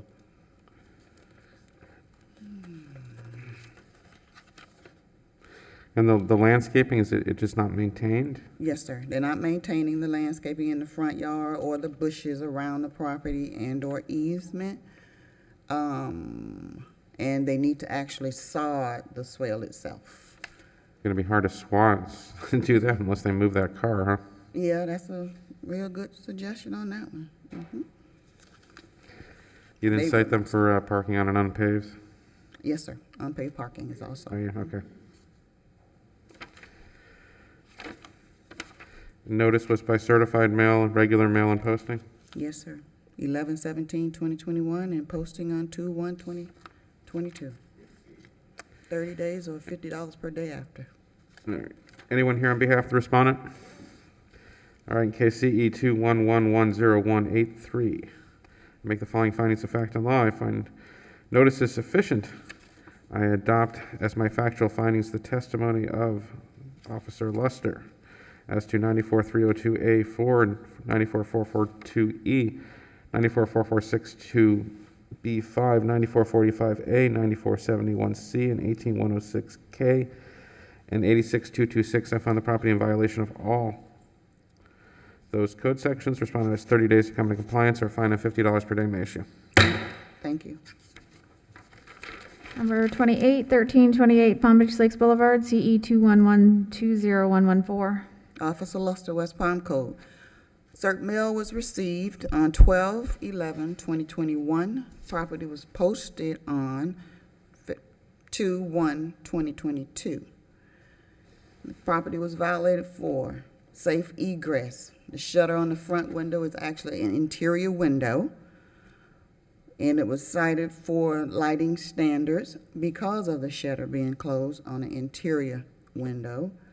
Junk and inoperable vehicles, vehicles that were inoperable on roadway, expired tags on property and roadway, cleaning up to 1/2 of easement of overgrowth, parking of a prohibited vehicle, which was the trailer, parking prohibited vehicles on the public right-of-way, which also was the trailer, landscaping of all open spaces where there was no grass. Are you talking about like the patches there in the picture? Well, previous pictures you'll see where it was just no grass. Now it's actually grass, so they did come into compliance with some of them. Unpaved parking, which was that area there, but they've since sodded it. Where was I? Removing of the prohibited vehicle and outdoor storage, which is the under the carport. There was a piano. You had mops, buckets, different kinds of household items under the carport. All violations have come into compliance except for the safe egress and the the lighting standards, which is the front window, which is an interior window that cannot be shuttered in that manner. I'm asking for 10 days to open that shutter or $50 per day after. All other violations are in compliance. So they did all of that stuff and they didn't open the shutters? She opens it and she closes it. So it was closed on my last inspection, so I brought the case forward. Good heavens. I agree. That's the easiest thing to do of all of these. Was Doesn't- City Hall posted? Can't hear you. Did you talk to her about it? Does she understand? Yeah, I spoke to her in depth. That she understands that she can't? I spoke to this property owner more than once. And was City Hall posted? Posted on 2/1/2022. Both property and City Hall. And you did certified mail and regular mail? Both. 12/11/2021. And literally all she has to do is open the shutters? Open that shutter. Okay. In case CE 211201114, I make the following findings of fact and law. I find notice is sufficient. I find the property in violation of 18100 and 1895B for keeping the shutters closed in violation of both egress and lighting. Respondent has 10 days to bring the property in compliance or fine of $50 per day may issue. Thank you. Number 29, 1305 8th Street, CE 21120-269. Officer Luster, West Palm Code. Cert mail was returned to us on 12/27/2021. Property was posted on 2/1/2021, along with City Hall. Property was cited for clean and unsanitary conditions, excessive growth. Yard was over. This yard stays out of compliance. Excessive growth, litter, trash, and debris, landscape maintenance, rental license, certificate of use, garbage can placement, overgrowth, cleaning up 1/2 of easement, obstruction of right-of-way, numbering standards, evidence of engaging in a business tenant on the property. I have spoke with the tenant. Landscaping of swell and parkway, and unpaved parking. I have spoke with the tenant more than once. There's nothing been done. The entire property is still out of compliance on all violations. There's still trash and debris on the property. The easement is still overgrown. The hedge is still overgrown. The garbage can lives on the road. She constantly unpaves park in the top of the yard. So the entire property is still out of compliance. I'm asking for 30 days or $50 per day after.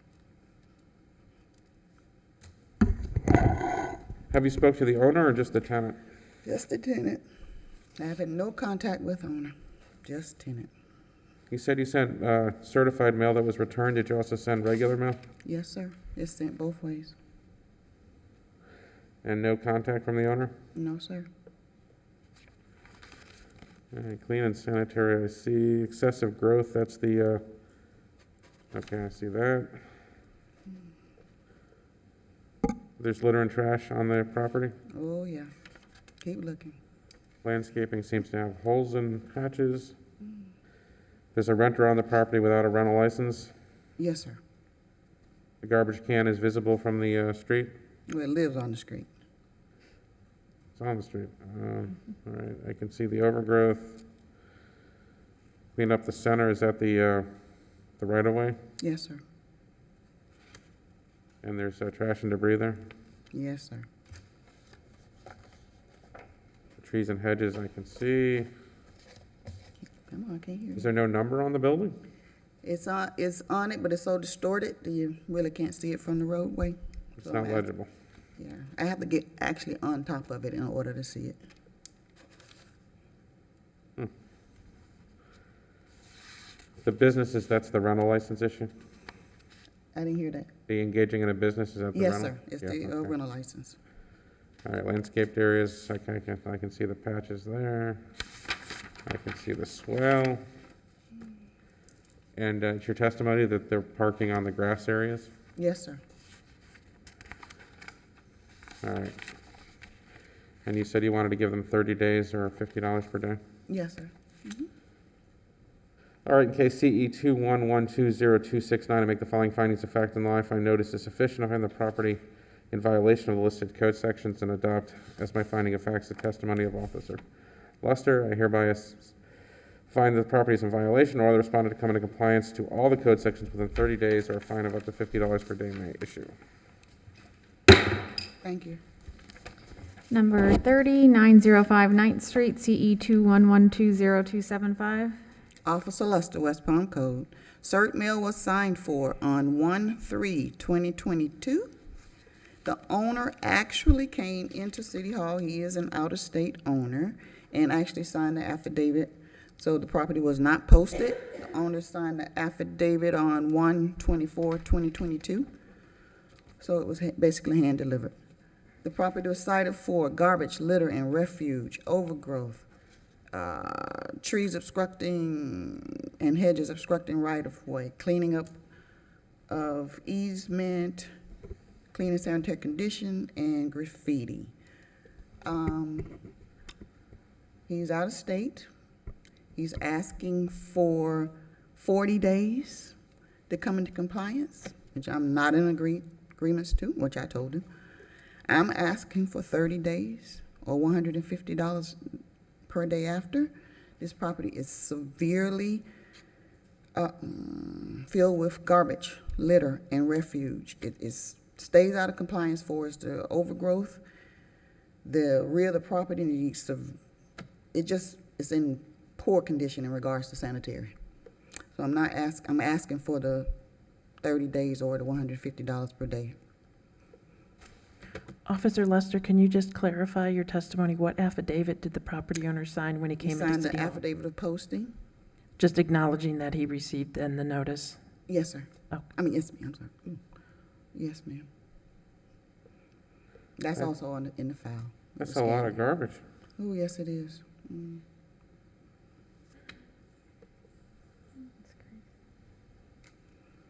It's a vacant unit. It is secure. He keeps it shuttered, so it's not like people are getting in the property. It's just that area has made that particular property their dumping ground. And like I explained to him, it's still his responsibility to maintain and keep sanitary. So I can't grant no. Why did he tell you why he wanted 40 days instead of 30 days? He wanted 60. He wanted 60. Yes, and I just can't agree to that. It's too unsanitary for that kind of time. It does appear to be unsanitary. I mean, it smells to high heaven too. Yeah, he re-shuttered that, so that's no longer an issue.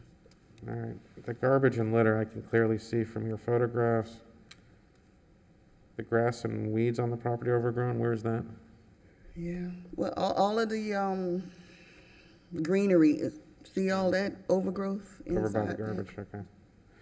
Trees and hedges obstructing the right-of-way? That's the easement or alley in the rear of that property that it extends into the alley. If it wasn't for the garbage, the overgrowth would be even worse. But the garbage is sort of like abating the overgrowth to a point. Graffiti I can see. All right, in case CE 21120-275, I make the following findings of fact and law. I find notice is sufficient from the property in violation of 74-4A for having trash and debris on the property, 74-4C3 for having overgrowth of grass and weeds, for 74-4C4 and 74-4C5 for having overgrowth of vegetation and trash on the right-of-way, 18106A for trash and debris on the property, and 18106J for having graffiti on the property. Respondent has 30 days to bring the property into compliance or a fine of $150 per day. May I issue?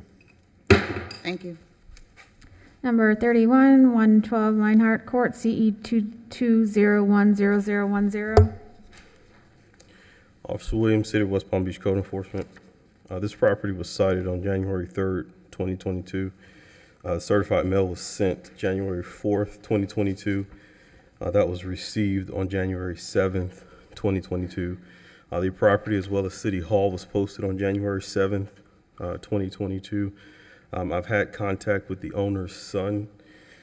They were originally cited for 34102-A for the junk or abandoned vehicles that were present at the property. I believe there was about 4 of them. Excuse me. 78-1 for the obstruction of the city's right-of-way. I believe they had about 3 vehicles that were parked blocking the city's sidewalk there. And 94-482-A for the vehicles they had parked on the grass of the property. As of this morning, they have complied with 78-1, blocking the city's right-of-way, and 94-482-A, excuse me, the vehicles that were parked on the grass. So they have 2 vehicles at the property that are inoperative, flat tires, no tag on the vehicles. The owner's son is working to get those removed. He's requested 30 days to get that taken care of, so the city has no objection to that. So we're requesting 30 days to get that taken care of, or a $100 a day fine thereafter.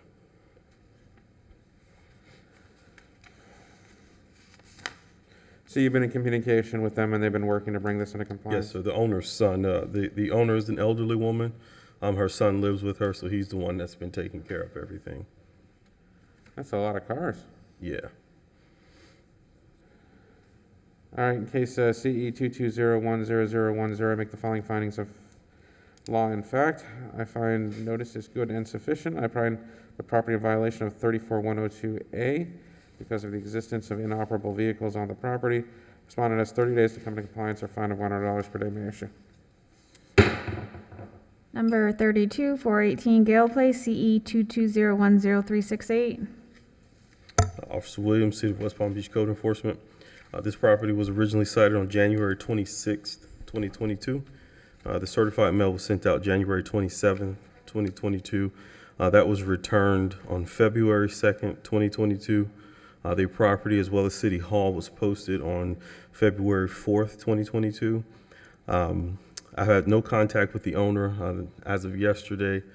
Went, knocked on the door, no answer. They were originally cited for 34102-A for the junk or abandoned vehicles, inoperative vehicles that are on the property there. 7434A1J for the garbage can being in plain view of the public. 78-1 for the obstruction of the city's right-of-way. The vehicle there, the white SUV blocking the sidewalk there. 9442A for the vehicles parked on the grass of the property. And 9471-C for the outdoor storage, various items that were throughout the front yard of the home there. As of yesterday and this morning, all violations are still present on the property. So the city is requesting 30 days to bring the property into compliance or $100 a day fine thereafter. Mr. Williams, was regular mail also sent? Say that one more time. Was regular mail also sent? Yes, ma'am. Certified mail was sent January 27th, 2022, and that was rejected or returned, on February 2nd, 2022. And then it was also regular mail sent? Say that again. But also the notice was sent by regular mail. Is that accurate? All I saw was certified mail. I didn't see regular mail being sent in the case Is there file. an affidavit of posting? For posting, yes, ma'am. Okay, and does the affidavit of posting reflect that the regular mail was sent? Yes. What does the affidavit of posting reflect? Yes, it was posted, the property in City Hall posted February 4th, 2022. And then it regular also mail was says sent. that it was also sent by regular mail? Yes, ma'am. Okay, very good. And no contact with the owner? No, sir. I've knocked on the door at least 3 times. They have about 6 vehicles parked at the property, thinking someone would be home, but no one has answered the door. Are there people living there? I would assume so. There's kids' toys and everything in the yard. It looks like someone's living there. But I've had no contact with anyone that lives there or the owner of the property. All right, in case CE 220103668, I make the following findings of fact and law. I find notice is sufficient. I find the property in violation of 34102A for having junk or abandoned vehicles on the property. 7434A1J because the trash can is visible from the public right-of-way. 78-1 because they have vehicles that are obstructing the city's right-of-way. 9442A because they have vehicles parked on unpaved surfaces, and 9471C because of the existence of auto parts and other trash and debris that are stored on the property. Respondent has 30 days to come into compliance or a fine of $100 per day may issue. Number 33 is complied, 301 South Congress Avenue, CE 220103771. Number 34, 236 Rena Drive, CE 220103772. Officer Williams, City of West Palm Beach Code Enforcement. This property was originally cited January 26th, 2022. Certified mail was sent out on January 27th, 2022. That was received on February 1st, 2022. The property, as well as City Hall, was posted February 4th, 2022. I've had contact with the owner's brother, who's taking care of the property for her while she's out of state. She's a traveling nurse. They were originally cited for 34102A for they had 2 vehicles that were inoperative on the property, and 7434A1J for their garbage can being in plain view of the public. They have complied with 7434A1J, moving the trash can there. And one of the vehicles, the blue SUV, they've put air in both tires and put a tag on it. She is requesting about 90 days. So when she returns, it'll be around that time frame to get the other vehicle properly registered or moved from the property. The city has no objection to that, so we're requesting 90 days to bring the property into compliance or a $100 a day fine thereafter. Is the vehicle junk or abandoned because it doesn't have a license plate on it? Yes, sir.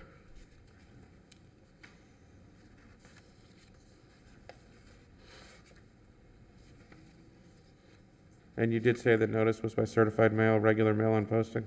Yes, sir. All right, in case CE 2201037, I make the following findings of fact on law. I find notice is sufficient from the property in violation of 34102A by having a unlicensed vehicle on the property. Respondent has 90 days to come to compliance or fine of $100 per day may issue. Thank you, sir. Number 35207 Porter Place, CE 2201018.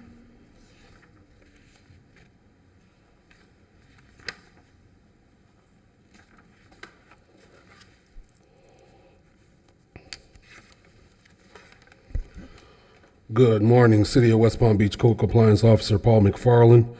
On January 4th, the property at 207 Porter Place was cited for rental license violation and certificate of use. The property, as well as City Hall, was posted January 13th. Certified mail and regular mail went out January 6th. Certified mail was returned January 10th. This in particular property, I've been trying to get this property into compliance off record since August of last year. I've been in contact with the property manager back in August. He stated that it wasn't ready for inspection. I've made several attempts to reach out to the property manager with no avail. So I went ahead and cited the property for renting without a license. At the time of the posting, I had a conversation with the resident that lives across the street, and she further confirmed that the property is indeed being rented. She watched as the owner prepared it to be rented. With that being said, city is recommending the property come into compliance within 30 days or a $200 a day fine be attached to the property until compliance is achieved. Officer McFarland, walk me back here on the evidence to support that the property is being rented. You spoke to a neighbor? I spoke with the property manager back in August when we were trying to get the property into compliance. At the time of posting, I spoke with a resident that lives across the street that did confirm that the property is being rented. So the property manager conceded that the property is being rented? Yes, he did. So why don't we have a rental Just can't license? seem to get the inspection completed for some reason. So they've applied for the license, they just haven't completed the inspection? They haven't completed the inspection, so, I mean, it hasn't been issued, so technically it's not in compliance. Like I said, I've been trying hard to get this thing done, but for some reason, I haven't been able to get in contact with the property manager in recent lights. I mean, it's been since August.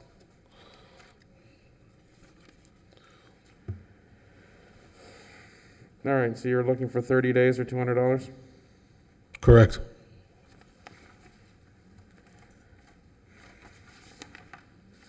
All right, in case CE 2201018, I make the following findings of fact and law. I find notice is sufficient. Find the property in violation of 18162A and 2232A for failure to obtain a rental license and certificate of use. Since the inspections have not been completed, respondent has 30 days to come into compliance or fine of $200 per day may issue. Number 37 is complied, 3501 Briar Bay Boulevard, 103 CE 2201082. Number 38, 4313 Brewster Lane, CE 22010237. Good morning, City of West Palm Beach Code Compliance Officer Paul McFarland. On January 18th, the property at 4313 Brewster Lane was cited for litter and trash and trash can placement. On the property the notice was hand delivered and posted at City Hall on January 25th. Certified mail and regular mail was sent January 20th. Certified mail was returned January 24th. The original compliance date was January 28th.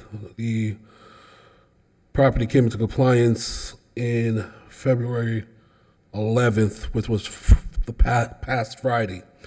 So city is recommending a finding of fact on the two violations.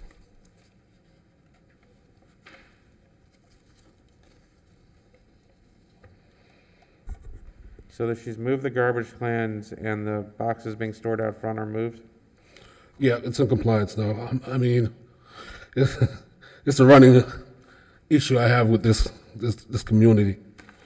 You're seeking a finding of facts so that you can potentially find a repeat violation should this reoccur? Correct. So we're getting it on record. And you've communicated with the property owner here? Yes, because I hand delivered a notice to her and I explained to her that she's got to keep it in compliance. All right, in case CE 220102237, I make the following findings of fact and law. If I notice is sufficient, I found the property has been in violation of 18106I and 7434A1J, but has since come into compliance, but after the required compliance date. Number 39, 5148 Ashley River Road, CE 220102244. Good morning, City of West Palm Beach Code Compliance Officer Paul McFarland. On January 18th, the property at 5148 Ashley River Road was cited for trash can placement. The property, as well as City Hall, was posted January 25th. Certified and regular mail went out January 20th. Certified mail was returned January 30th. The compliance date on this one was January 28th. The property came into compliance February 11th.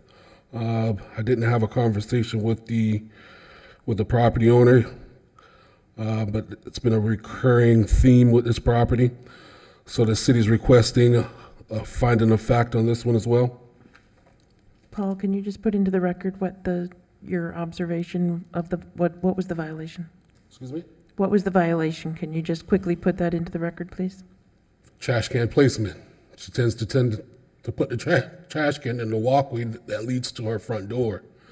It belongs in the garage. There is a special place built when the property was built to house the garage and the recycling bins.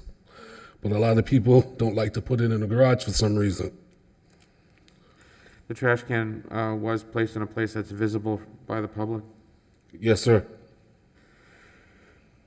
All right, in case CE 220102244, I make the following findings of fact and law. If I notice is sufficient, I find the property has been in violation of 7434A1J by placing the trash can in an area that is visible by the public. The respondent has since come into compliance, but after the required compliance date.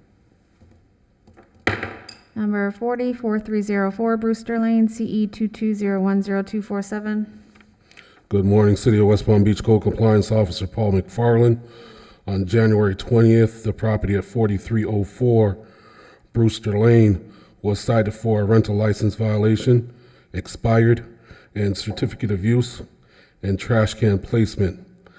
The property, as well as City Hall, was posted January 25th. Certified mail and regular mail was sent January 24th. Certified mail was returned January 31st. The property has since come into compliance with the trash can placement, but the rental license has not been renewed. This is an ongoing theme with this property owner. Every year I have to remind her to renew that rental license. So with that being said, city's recommending 10 days to renew that license or $100 a day until compliance is achieved.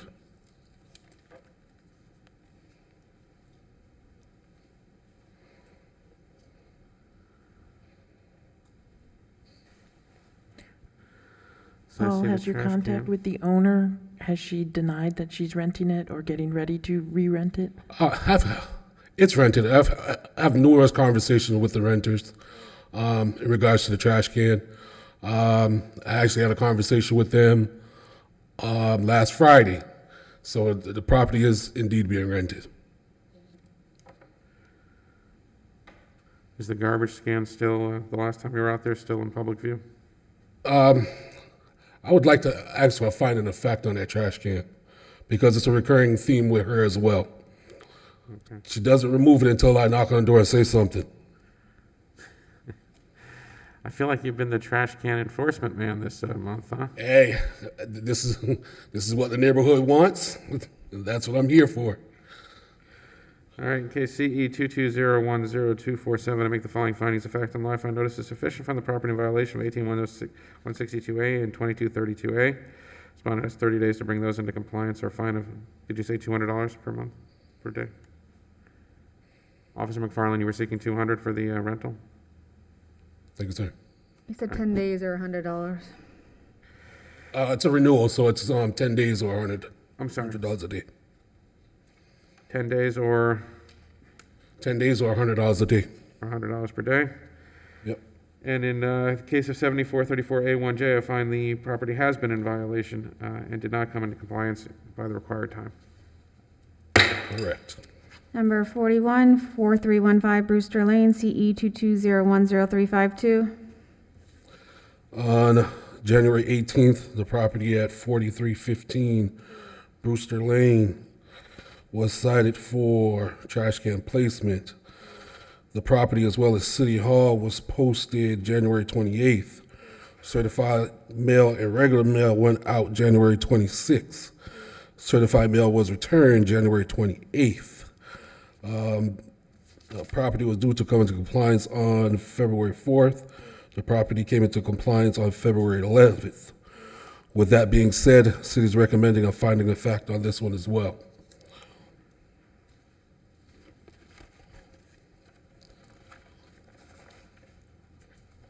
You see my plight with these trash cans. It seems to be a problem for this neighborhood, huh? No one wants to put their trash can in the garage? I don't get it because, I mean, you have a special spot made just for it. And you don't want to put it in there.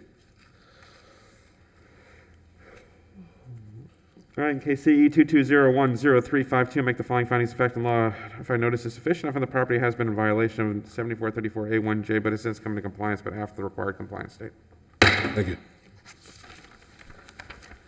All right, that brings us to other matters, which I think is set at 11:30.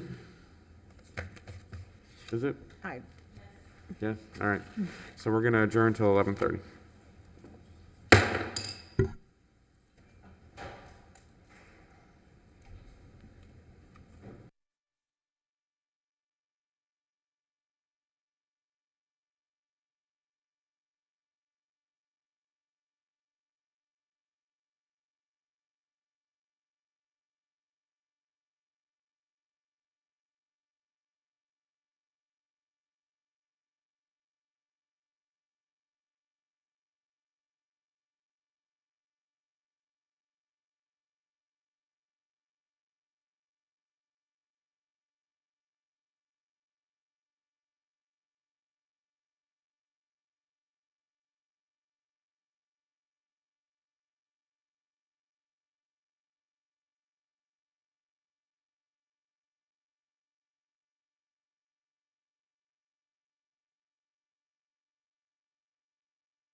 All right, I'm going to call this meeting back into order. This is the special magistrate hearing, Code Enforcement Special Magistrate for the City of West Palm Beach. This is the other matters agenda. I want to begin briefly by explaining how the process is going to work. The city will call the cases. If you have appeared today, your case will be called before any cases where no one has appeared. Once your case is called, I ask you to come forward and down to the podium on my right-hand side. The city is going to present some testimony and evidence about the status of the case. After an opportunity, you will have an opportunity to testify and speak with me and present me any evidence that you have. These are almost all fine reduction cases, so the question for me always in these cases is, what are you asking me for? So think carefully about what you're asking me for and give me the evidence or justification for why I should grant that. Please remember that I am not going to relitigate the underlying violations in these cases. This is a fine reduction hearing under the City Code section 2639, and so I'm limited to the rules that the city has promulgated on how to do that. I will enter a written order either today or you'll get it in the mail. If you have any questions, feel free to ask them. But otherwise, remember that all testimony is taken under oath, even though this is not a formal courtroom and the rules of evidence do not apply, but everything is taken under oath on a penalty of perjury. So if you're going to testify today, or you think you might testify, or there's a possibility that you might testify, would you please rise and raise your right hand? Do you swear or affirm the testimony you're about to give will be truthful and accurate under penalty of perjury on the laws of the state of Florida? All right, please be seated, and the city can call the first case. First case is numbers 3 and 4 for 3421 Pinewood Avenue, CE 181200060 and CE 1901037.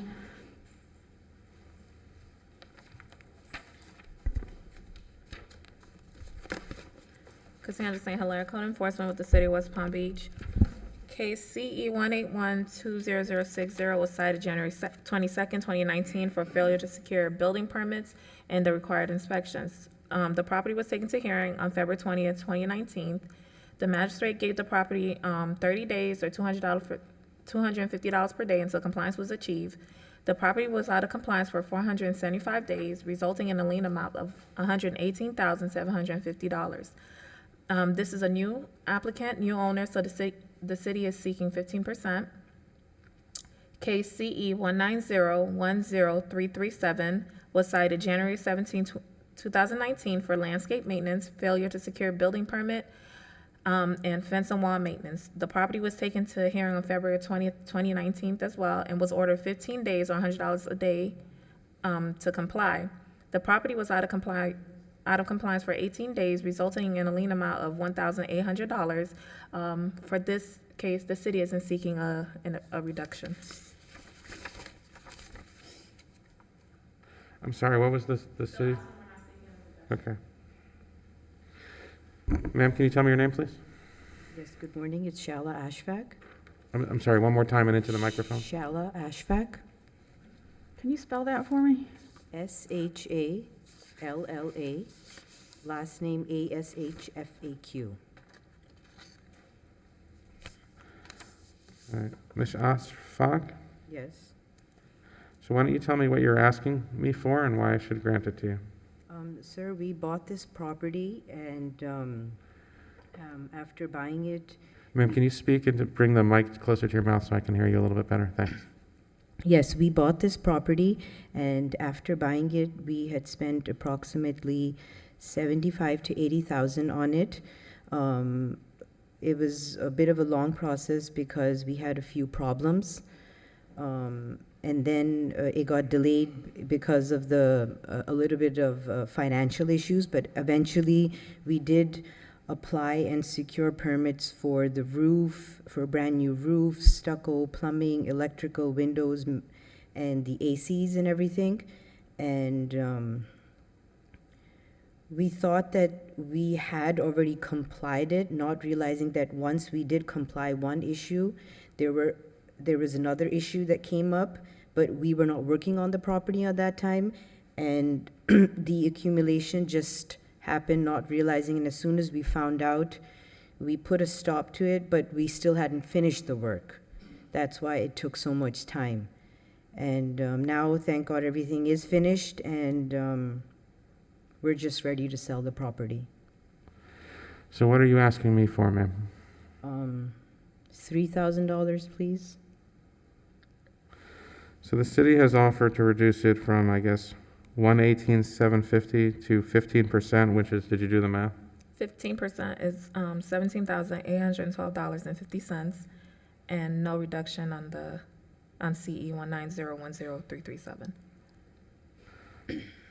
That's a pretty good reduction from 118,000 to 17,000. Yes, sir, but it's just that our funds are sort of, we didn't expect that there was going to be so much of work, and again, not realizing that we had complied it for one thing, and then later on, we got, there was a few months in the COVID period that we just stopped working, and that's when the other add-ons started to happen. Ma'am, you mentioned you're ready to sell. Have you put it on the market? Yes, ma'am. And what is the asking? The asking price for it is $225. Thank you. Should I tell you how much we bought it for and how much we put into it? Sure. So we bought it for $50,000, and we put in over the past 2 years an additional $75,000 to $80,000 in it. Like I said, obtaining all permits and for everything brand new, everything, stucco, roof, plumbing, electrical, windows, mechanical, air conditioning. Basically everything was done. Special Magistrate, I just want to state Ms. Ashfack, she is known, she owns several properties in the city alone, so she is well aware of the procedures of obtaining permits, what you need to do, comply a case, and case number 3 and 4, if you notice, they were taken to hearing at the same time. So she's not new to the procedures of code enforcement or the building, or building inspections. So although I understand that you did, it is an investment property, so you did invest money into it, which is the reason you purchased it. Yes. So for it to take 475 days to comply with permits for a new roof and interior remodel, that's not necessarily the burden of the city. That is on Ms. Ashfack and her investment company. So I just want to keep that in mind, that she is well aware of these procedures, owns several properties in the city of West Palm Beach alone. Ms. Ashfack, I'll give you the last word. Sorry? I said I'll give you the last word. Anything else you want to tell me? No, sir, that's all. Are there any other subsequent code violations on the property during the current owner's time of ownership that the city is aware of? I'm sorry? I'm sorry, I'm just going through the provision in the code. Are there any other subsequent code violations or prior ones during the owner's time of ownership? Well, while Ms. Ashford was the owner, this is when she got cited for the work without a permit and the landscape maintenance, fence and wall maintenance. So this is the owner. This is she was the, Okay. but it's the new owner that applied. So we're kind of confused here a little bit. I'm a little confused by that too. Were Yeah. you the owner at the time these violations occurred? Yes, she was. Yes, when we bought it, yes. You bought it after it was violated, or you bought it and then you got the violations? So we bought it and it had violations, but then we had put a stop to it and we paused, and then we didn't do any work yet on the roof. However, we were cited. We were in the process of applying for the AC, but the inspector said that there's work being done on the roof. We were not doing it. Then we came into court and we asked the inspector to come and see that we did not do any work on the roof. However, there was back part of the roofs that had to be done. So we had applied for the roof permit after that, and slowly, as we proceeded, we started to apply for the permits and finish up the work in approximately 2 years. Are there any code enforcement liens on any of the properties that this respondent owns that you're aware of? Currently? Yes. Not that I know of, but I know we've dealt with some cases where she has been violated several times on other properties that she owns, which is why I stated earlier that Ms. Ashfack and her company are well aware of the procedures of code enforcement as well as building inspections and what's required to close out a permit. Ma'am, I would say in light of, I'm sorry, I have a question. yeah, go ahead. What other property are you regarding in regards of permits? We've never been in violation in regards of permits. Yes, for. That wasn't the question I asked. I just asked if there were any other code violations. Yeah. Oh, okay. And I ask it not to pick on you, ma'am, but that's one of the things I'm supposed to weigh under the code. No, I was just asking her. I wasn't Yeah, asking you okay. anything. I'm sorry.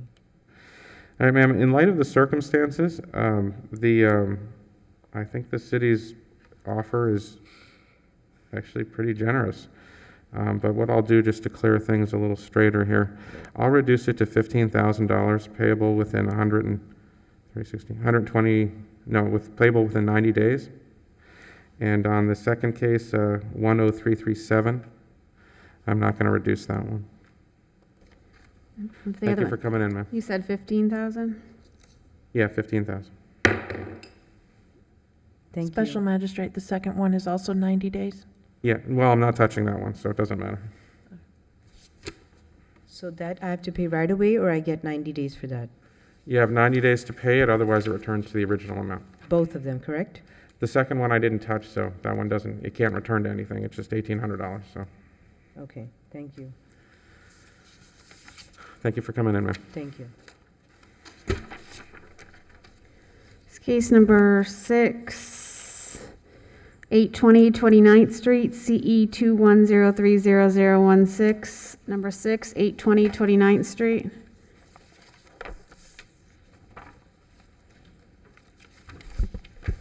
Hello. Just a second, guys. Okay. Cassandra St. Hilaire, Code Enforcement with the City of West Palm Beach. Case CE 210300016 was cited on March 1st, 2021 for failure to secure a building permit for the fence and the inspections associated with it. On April 7th, 2021, the magistrate ordered 30 days or $100 per day for the property to reach compliance. The property was out of compliance for 117 days, which resulted in a lien amount of $11,700. The new owners, the owners were the cause of the violations. For that matter, the city is seeking 25%. I'm sorry, are these new owners, or were these the owners at the They're time? the owners, the applicant are the new owners. Are the new owners? They're the ones that caused the violation, I'm sorry. Okay, so they were the ones that owned the property at the time Yes, of the at the violation? time of the violation, yes. Okay. Can you tell me your names, please? Yes, my name is Lucas Pai. My name's Mariella Aguilar. And you're the co-owners of the property? Yes. Yes. So what are you asking me for, and why should I grant it? Today we are asking for a lien reduction to $0. That might also be a lien conditional release. I'm a little unsure, I'm sorry. And why should I do that? So I'd like to start off by saying, thank you so much for inviting us in today to explain exactly that. Honestly, everything she said is absolutely correct. Our main issue was once the 30-day period was over for to obtain a permit, we began tacking on a fee of $100 per day for 117 days. For the majority of that time, it was roughly 50-50 down the middle. For lack of better words, the ball was in the city's court rather than ours. So we would submit a drawing, and weeks would go by before we received revisions, essentially, or a request for revisions for those drawings. I should mention that the fence was up, roughly a couple days after we received the permit, and that 116 days was just dragged out due to the drawing process. So it was, making a drawing and submitting it to the city for review. This is the same drawing that we submitted for the permit application to the 5 public utilities companies, and it went pretty easily with them. They didn't request any revisions. I'm not saying the revisions are unwarranted. I think they were along the lines of stating the fence height and stating the number of posts, I believe, between sections. Did you reach out to the code officer at the time and explain the issues and ask for an extension? Yes, we actually reached out to Raymond Lung when we received on April 7th, when we received an email from the permit librarian stating that we would be paying a $100 per day fee. And this is one of my biggest regrets is we didn't get this in writing, but he essentially assured us at the time that as long as we're working with the permitting office, that they would not apply that fee. I think probably what he meant was if we were to reach out and ask for an extension, that they would work with us. But honestly, this is pure ignorance on our end. We just had no idea. It wasn't until we closed out the permit on August 27th, that we realized that the $100 per day actually did apply to us, and we owed an amount of $11,700. What's the city's position here? We're sticking with the 25%, but like we stated, with applying for permits, you do have to go through a process. And at the time, on hearing on April 7th, that was the time to ask for additional time for us to extend it. As code officers, we can only tell you what we think you need. You have to speak with the building department to see how much time it would take, but we don't have control of that. What's the math on 25% here? $2,925.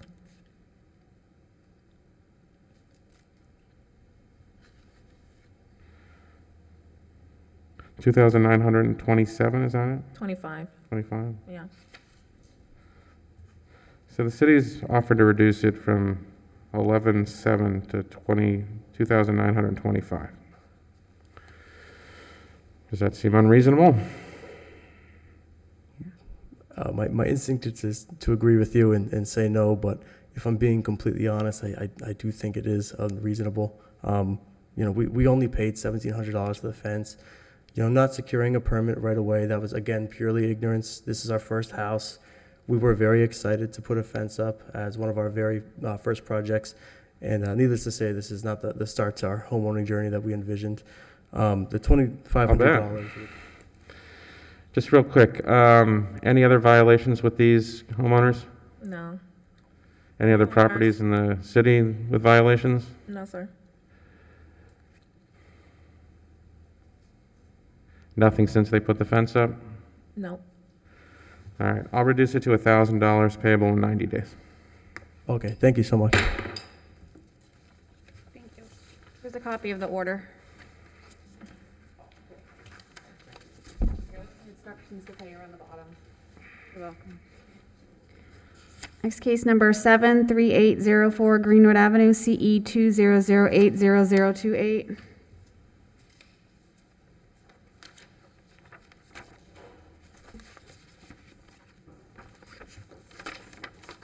Case CE 200800028 was cited April 22nd, 2020.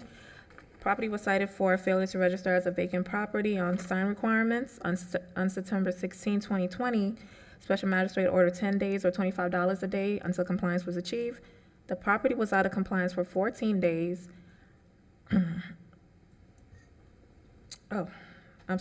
Property was out of compliance for 315 days, resulting in a lien amount of $7,875. Special Magistrate, this is the same owner. The city is seeking 25%. Sir, can you tell me your name, please? Hello, my name is Jacob Ginsberg, representing Comet Realty. I'm sorry, Jacob Ginsberg. Insberg.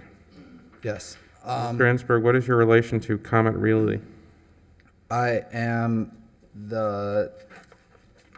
I guess, what would I be? I'm not sure, to be honest with you. It's my father's company, and I'm representing him. Does he know that you're here today? Yes, I have a notarized thing. The designated agent. Where is it? Cassandra, I'm sorry. He's the designated agent in the lien reduction Designated agent. application. Yes. And that's on file? I'm sorry, I didn't. Is that designated agent on file? Yeah, he was supposed to bring the copy with him, right? Yeah, I have it. Yeah. He sent us a copy, but I told him to bring the original as well. I'm sorry, and you said your name was Einsberg? Ginsberg, Ginsberg. Oh, Ginsberg, like the former Supreme Court Justice. All right, Mr. Ginsberg, what are you asking me for, and why should I grant it to you? I am asking for a lien reduction of $1,500. And this is our first problems we run into with the city of Palm Beach. West Palm Beach, we're definitely not the city West of Palm Beach. Yeah. Sorry. Okay. Comet Realty has been building houses for 15 years, buying and selling homes, or building and selling homes, and they haven't had an issue before. And I guess that this property was just, Do you guys understand that when you have vacant property, it has to be registered with the city? it wasn't registered with the city. I thought it was just the lawn maintenance and Okay. trash dumpage. No, so the property was cited for failure to secure, for failure to register as a vacant property and the requirements. What he is referring to, which I would have testified more on, is the property is currently under chronic nuisance, and in the midst of us doing the lien reduction application, we're finally able to submit an adequate action plan to the chronic nuisance officer. So right now, that's the only thing that they do have on file. Well, as I The read city the- was maintaining the lot. Hold on one second before we get into the details here. Does that constitute a existing code violation that prohibits me under 2639 from hearing this?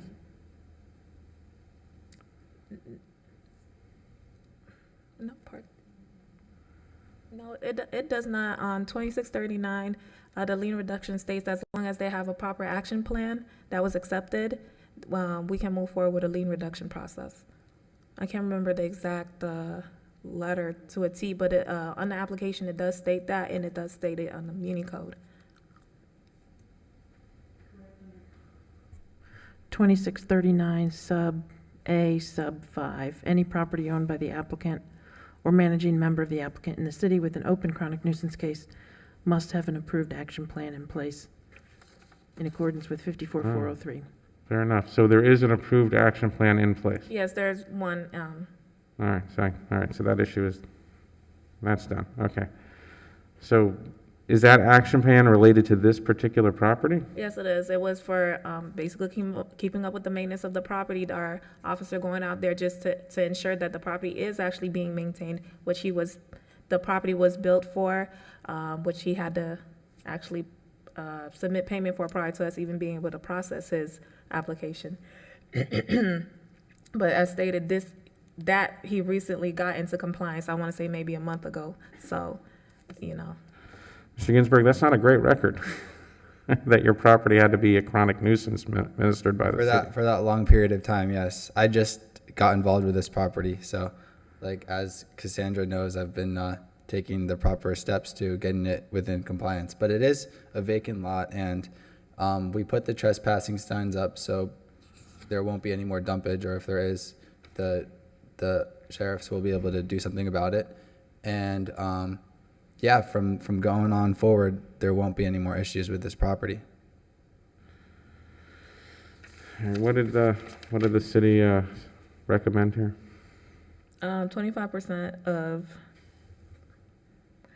$7,875 is $1,968.75. Well, I was originally asking for a lien reduction of $1,500, but could I get $1,000 lien reduction? No, I didn't say 1,000. I said $1,968.75. No, I'm saying when I first asked what I want my lien to be reduced to. Yeah, you asked for 1,500. Yeah. This is what I'm going to do. Can I backtrack? And I'm going to be 100% honest with you, Mr. Ginsburg. I probably would not have done this, except the city recommended it, and they're being more generous than I would have, but I will reduce it to $1,968 payable within 90 days. And that's more generous than I would have been. Thank you. Thank you. You said 60 days? Was that Does 60 this mean the chronic nuisance is going to be taken off? Has nothing to do with the chronic nuisance case. What does it have to do with then? Excuse me? I thought This has to do with the lien. Special magistrate, can I clarify 60 or 90 days? 90 days. Thank you. Thank you.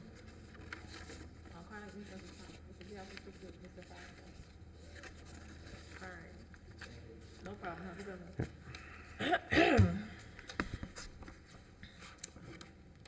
Fix that one. Number 5, 10864 Grand Boulevard, CE 200104220, 10864 Grand Boulevard, number 5.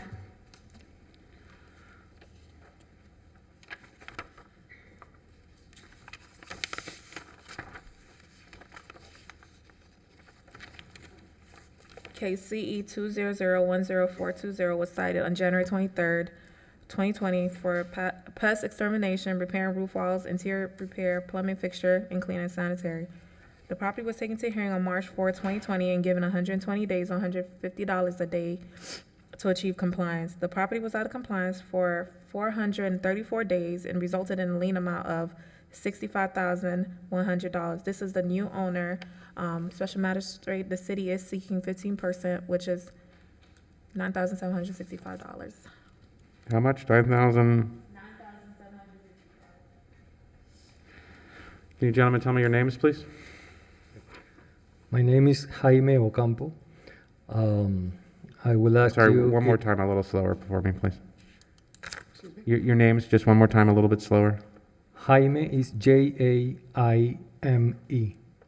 Ocampo is Ocampo. Mr. Ocampo, and who do you have with you? Sir, who? Yeah, Mauricio works with me. My English is very bad. If it's possible to try to understand better, to help me. Mauricio, do you speak Spanish and English? Yes. Okay, so you're going to help us out? I'll try. Okay. If you can ask Mr. Ocampo what he's asking me for and why I should grant it. Mr. Ocampo, if it's easier for you, you can just tell it to Mauricio, and Mauricio can tell it to me. Or you can try, you can attempt, and if there is any... Whichever way you want to go. Okay. It's up to you. Okay. We bought a house that was in very bad conditions. I understand that the owners passed away, and the house stayed a lot of time without anybody living there, and some leaks in the roof make a lot of damage in the house. I'm going to read the summary. It's, any existing lien and fines for this 10864 Grande Boulevard, West Palm Beach property occur and accumulate from early 2020 because of actions or lack thereof of prior owners. In June of 2021, we purchased an extremely distressed property with the goal of fixing it and renovate it. Therefore, we believe it is a fair and equitable for us to request for all liens fines associated with this property which were caused by prior ownership to be removed at 100%. State of property before our ownership, substantial unsanitary conditions, mold had spread through most of the house, pest odor and rat dropping appeared throughout the house. The roof had significant issues and several leaks. The ceiling needs significant repair and rodents need to be exterminated. The bathroom toilet sinks need repair. Property brought to compliance under our ownership. We took proactive actions to correct the violations by the prior owner for which the lien was placed, and as of September 2021, the property was brought to compliance. Thus far, the following property projects have been completed. The roof was repaired and any roof leaks were fixed. The house mold was remediated and eradicated. Rat traps were set up and collected periodically for a couple of weeks after closing all entry-exit points, thus eradicating any rodents. The ceiling issues have been addressed and fixed. Bathroom plumbing has been checked and fixed if necessary. We will continue with the renovation of the property. Now the property is finished, and The house, in the moment that we start to repair and remodeling the house, found a lot of things, more damage than we thought. The rodents eat the cables, eat all the doors, the wood doors. All the electrical wires. And we need to change all the insulations because the the odor was very bad. And we found a lot of damage that maybe at the beginning we didn't consider. But now the house is completely remodeled. We changed floor, walls. Is this an investment property, sir? Yes. Yes. And so you're going to sell this property? That's right. Vamos a vender esta propiedad. Yes.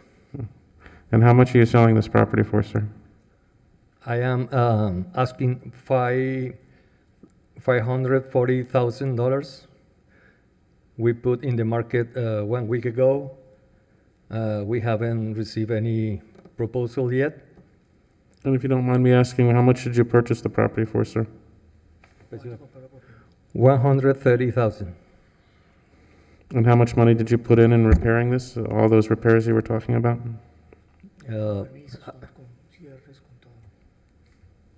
It's around $300,000. And how much were you asking me to reduce the lien to, sir? I hope 100%. Well, I can't do 100%, and the reason is, and I want to be clear with you, I respect that you took a bad property and made it into a good property, and that's important, especially in the city. But also remember, people watch all of this on TV, and what we don't want to ever give the impression to is that somebody can simply not follow the code and then sell their property to somebody else, and then there'll be no fine, because then there'd be no consequences to people not following the code. And so while I'm willing to give you a substantial reduction, I can't do it to zero. That'd be unfair to the members of the city. So is there another number that would make more sense to you, sir? Let me one second. No la puedo bajar a cero porque entonces toda la otra gente acumularía todas estas multas y vendería la propiedad. Y la siguiente persona, todo esto se ve en televisión, la siguiente persona lo compraría y eliminaría todas las multas. Entonces, ¿qué otro número? I understand. El 100%. I would like that you consider that was because the prior owner passed away, and maybe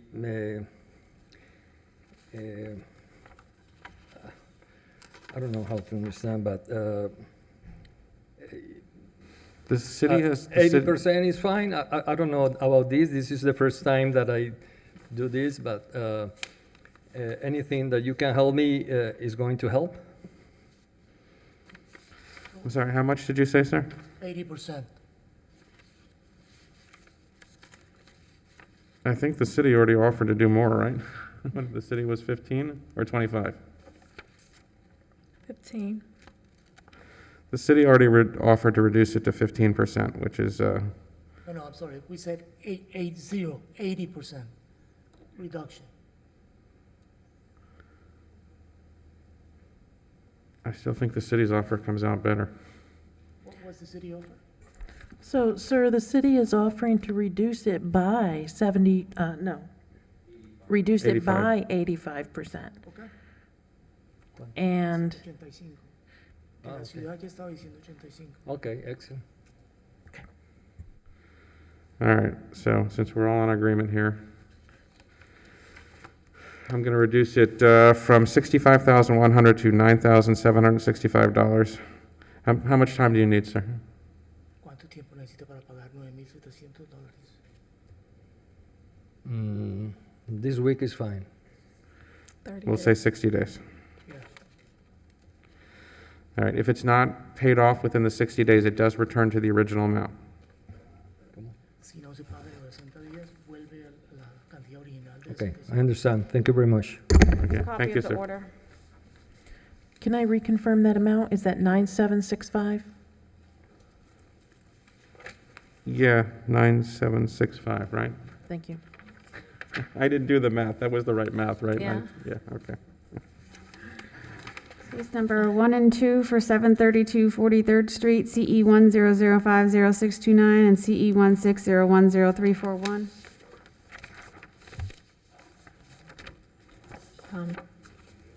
Case CE 100500629 was cited on June 10, 2020 for failure to obtain a rental license in CLU. Is this 1 or 2? 1. One. The property was taken to hearing on July 21st, 2010. Property was given 30 days to comply or $100 per day. The property was out of compliance for 417 days, resulting in a lien amount of $47,100. This is a new owner, so the city is seeking 15%. Case CE 1601031 was cited on January 12, 2016 for failure to obtain a rental license in CLU. On March 2nd, 2016, the special magistrate ordered 30 days or $100 per day to comply. The property was out of compliance for 1,919 days, resulting in a lien amount of $191,900. Again, this is a new owner, so the city is seeking 15%. Ma'am, can you tell me your name, please? Teresa Escobar. And Ms. Escobar, you're here on both cases? We understood that the first case was nullified because it was foreclosed. Is the city aware of such thing? Not on our end.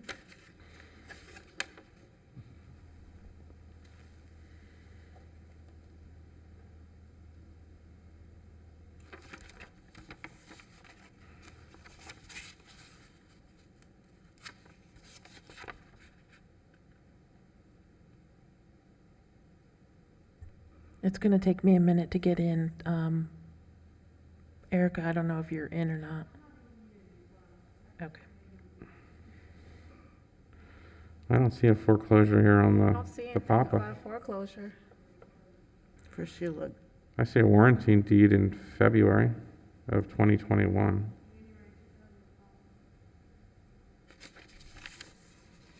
Sheila Osgood was the one that was foreclosed.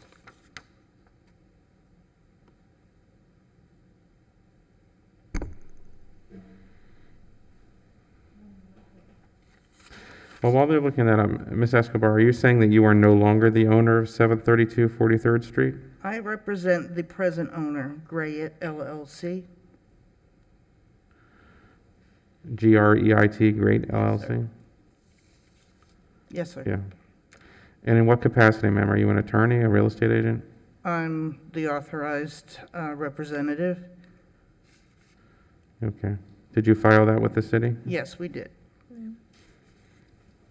Okay.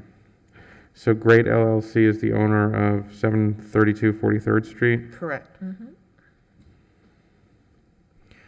There's a notation in a 2009 case, code enforcement case, which occurred before this 2010 code enforcement case, that the property was foreclosed. It appears that that may have been potentially 2013. However, there's no information to show that the liens we're currently talking about were included for any reason in that foreclosure. Well, it kind of matters. Well, I mean, Yeah. if we have no information on that, I mean, Yeah. that's something that Yeah, that is fair. That's a the fair applicant point. would need to bring to us. Yeah. All right, why don't we deal with the second case, and I will think about what to do about the first case. So the second case, there's a fine of $191,900, and we're all agreed that at the very least that is not foreclosed out, right? No, that was under the name of KDF, the previous owner. KDF Property Management. Yeah, KDF Property Management, INC. How did Wright LLC obtain the property from KDF? Through a warranty deed.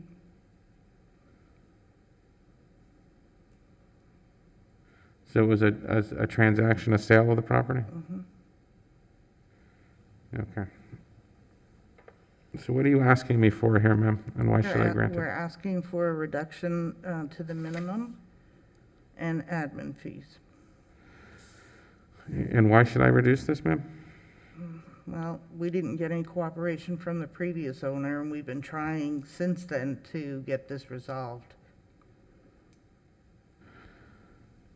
By cooperation, you mean them paying off the lien? Mm-hmm. If you got it through warranty deed, did you not have title insurance on this?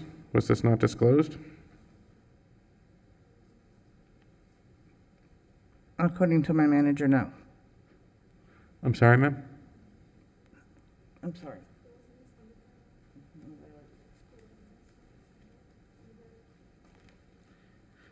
It was missed on the title search. Sounds like an issue with you guys and the title company. Why is it my issue? And like I said, we've been trying to get this resolved since, I believe we started in April, because we were not getting anywhere with the previous owner.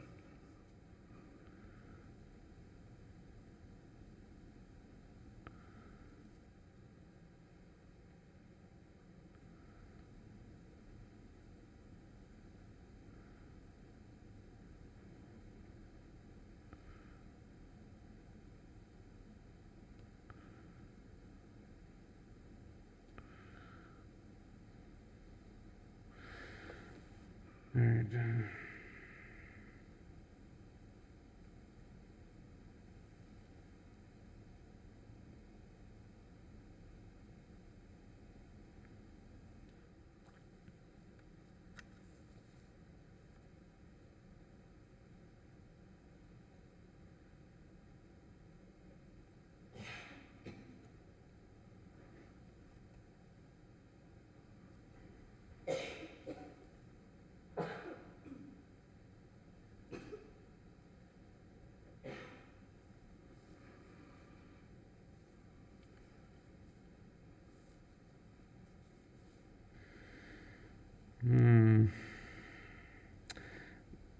Let me ask the city attorney, E3.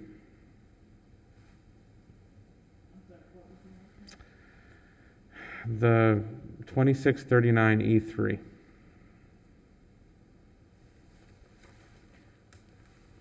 Let me get back there, hang on. Is that a problem? 2639E3. Hang on.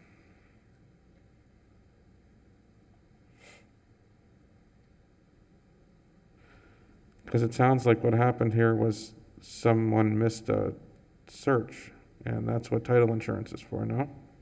I mean, if it was missed, the city's position would be if it was missed by the title company, that's It's on the a title. civil matter between those parties. Or in the alternative, it was an insured lien or covered lien that, again, should have been taken care of. I guess, Ms. Escobar, my question for you is that under the city code, if it's an issue that is covered by title insurance and you have a warranty deed, then I am not given the authority to reduce it. It should be addressed by the title company. So I guess my question to you is, if that's not the case, tell me why it's not the case.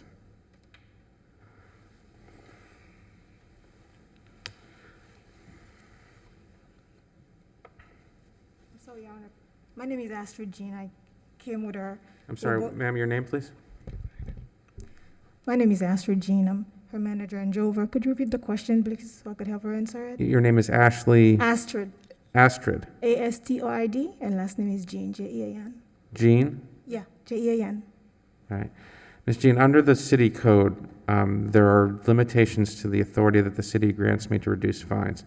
One of the things that the city prohibits me from doing is reducing fines in the case where the fine is covered by a title insurance policy. And so the question that I'm asking is that if the reason that this is an issue is that when your client got the warranty deed, somebody missed this city lien, then why wouldn't that be covered by title insurance and be something outside the purview of my ability to reduce? Or would it be covered or not covered? Well, I can't speak to that, I don't No, know. I know, I just didn't hear if you said, what would it be covered or what would it not be? Yeah, is this an issue that is an issue for title insurance? Well, title insurance was aware of it and they said it's a lien reduction issue. So that's why that the buyer went through this process. So title insurance told you it's a lien reduction issue? Yes. Can I jump in for a second? Yes, ma'am. This is going to go a little afield. On the first case, and I know we're not talking about the first case yet, on the first case, I've looked at the local court's docket. There appear to be multiple foreclosures with respect to that prior owner, Miss Osgood. So I can't tell as we sit here whether that first lien is really foreclosed, not foreclosed. So in that one, we would need them to bring us back information. So in that respect, I don't know what Cassandra's position would be, but perhaps they need to provide on the second current case that we're talking about. Maybe we need to reschedule this and they need to bring back documentation on both. I'm not saying that documentation on this second one will move the city's position, but I'm not sure that they understand exactly perhaps what we're talking about. I guess my problem ultimately is that I have to make sure that I stay within the confines of the authority granted me by the city council. And in this particular case, I am uncertain that this is the case, considering that this seems to be a title issue. So what I'm gonna request is that you arrange a meeting maybe with the code officer and the city attorney and see if you can establish what the factual basis of these things are. Okay. Because I just can't. I'm not gonna say no. I'm gonna postpone or table this until there's a sufficient factual base for me to make sure that I'm not violating the code by reducing these. Okay. I understand. What would you need for the foreclosure? Would you need the, We could talk about that offline. Okay, Yeah. no problem. Thank you so much. All right, so we're going to table this until, and reset it upon the agreement of the parties. Thank you. Thank you. I think that's it, right? All right, seeing no further cases before us, this meeting is hereby adjourned.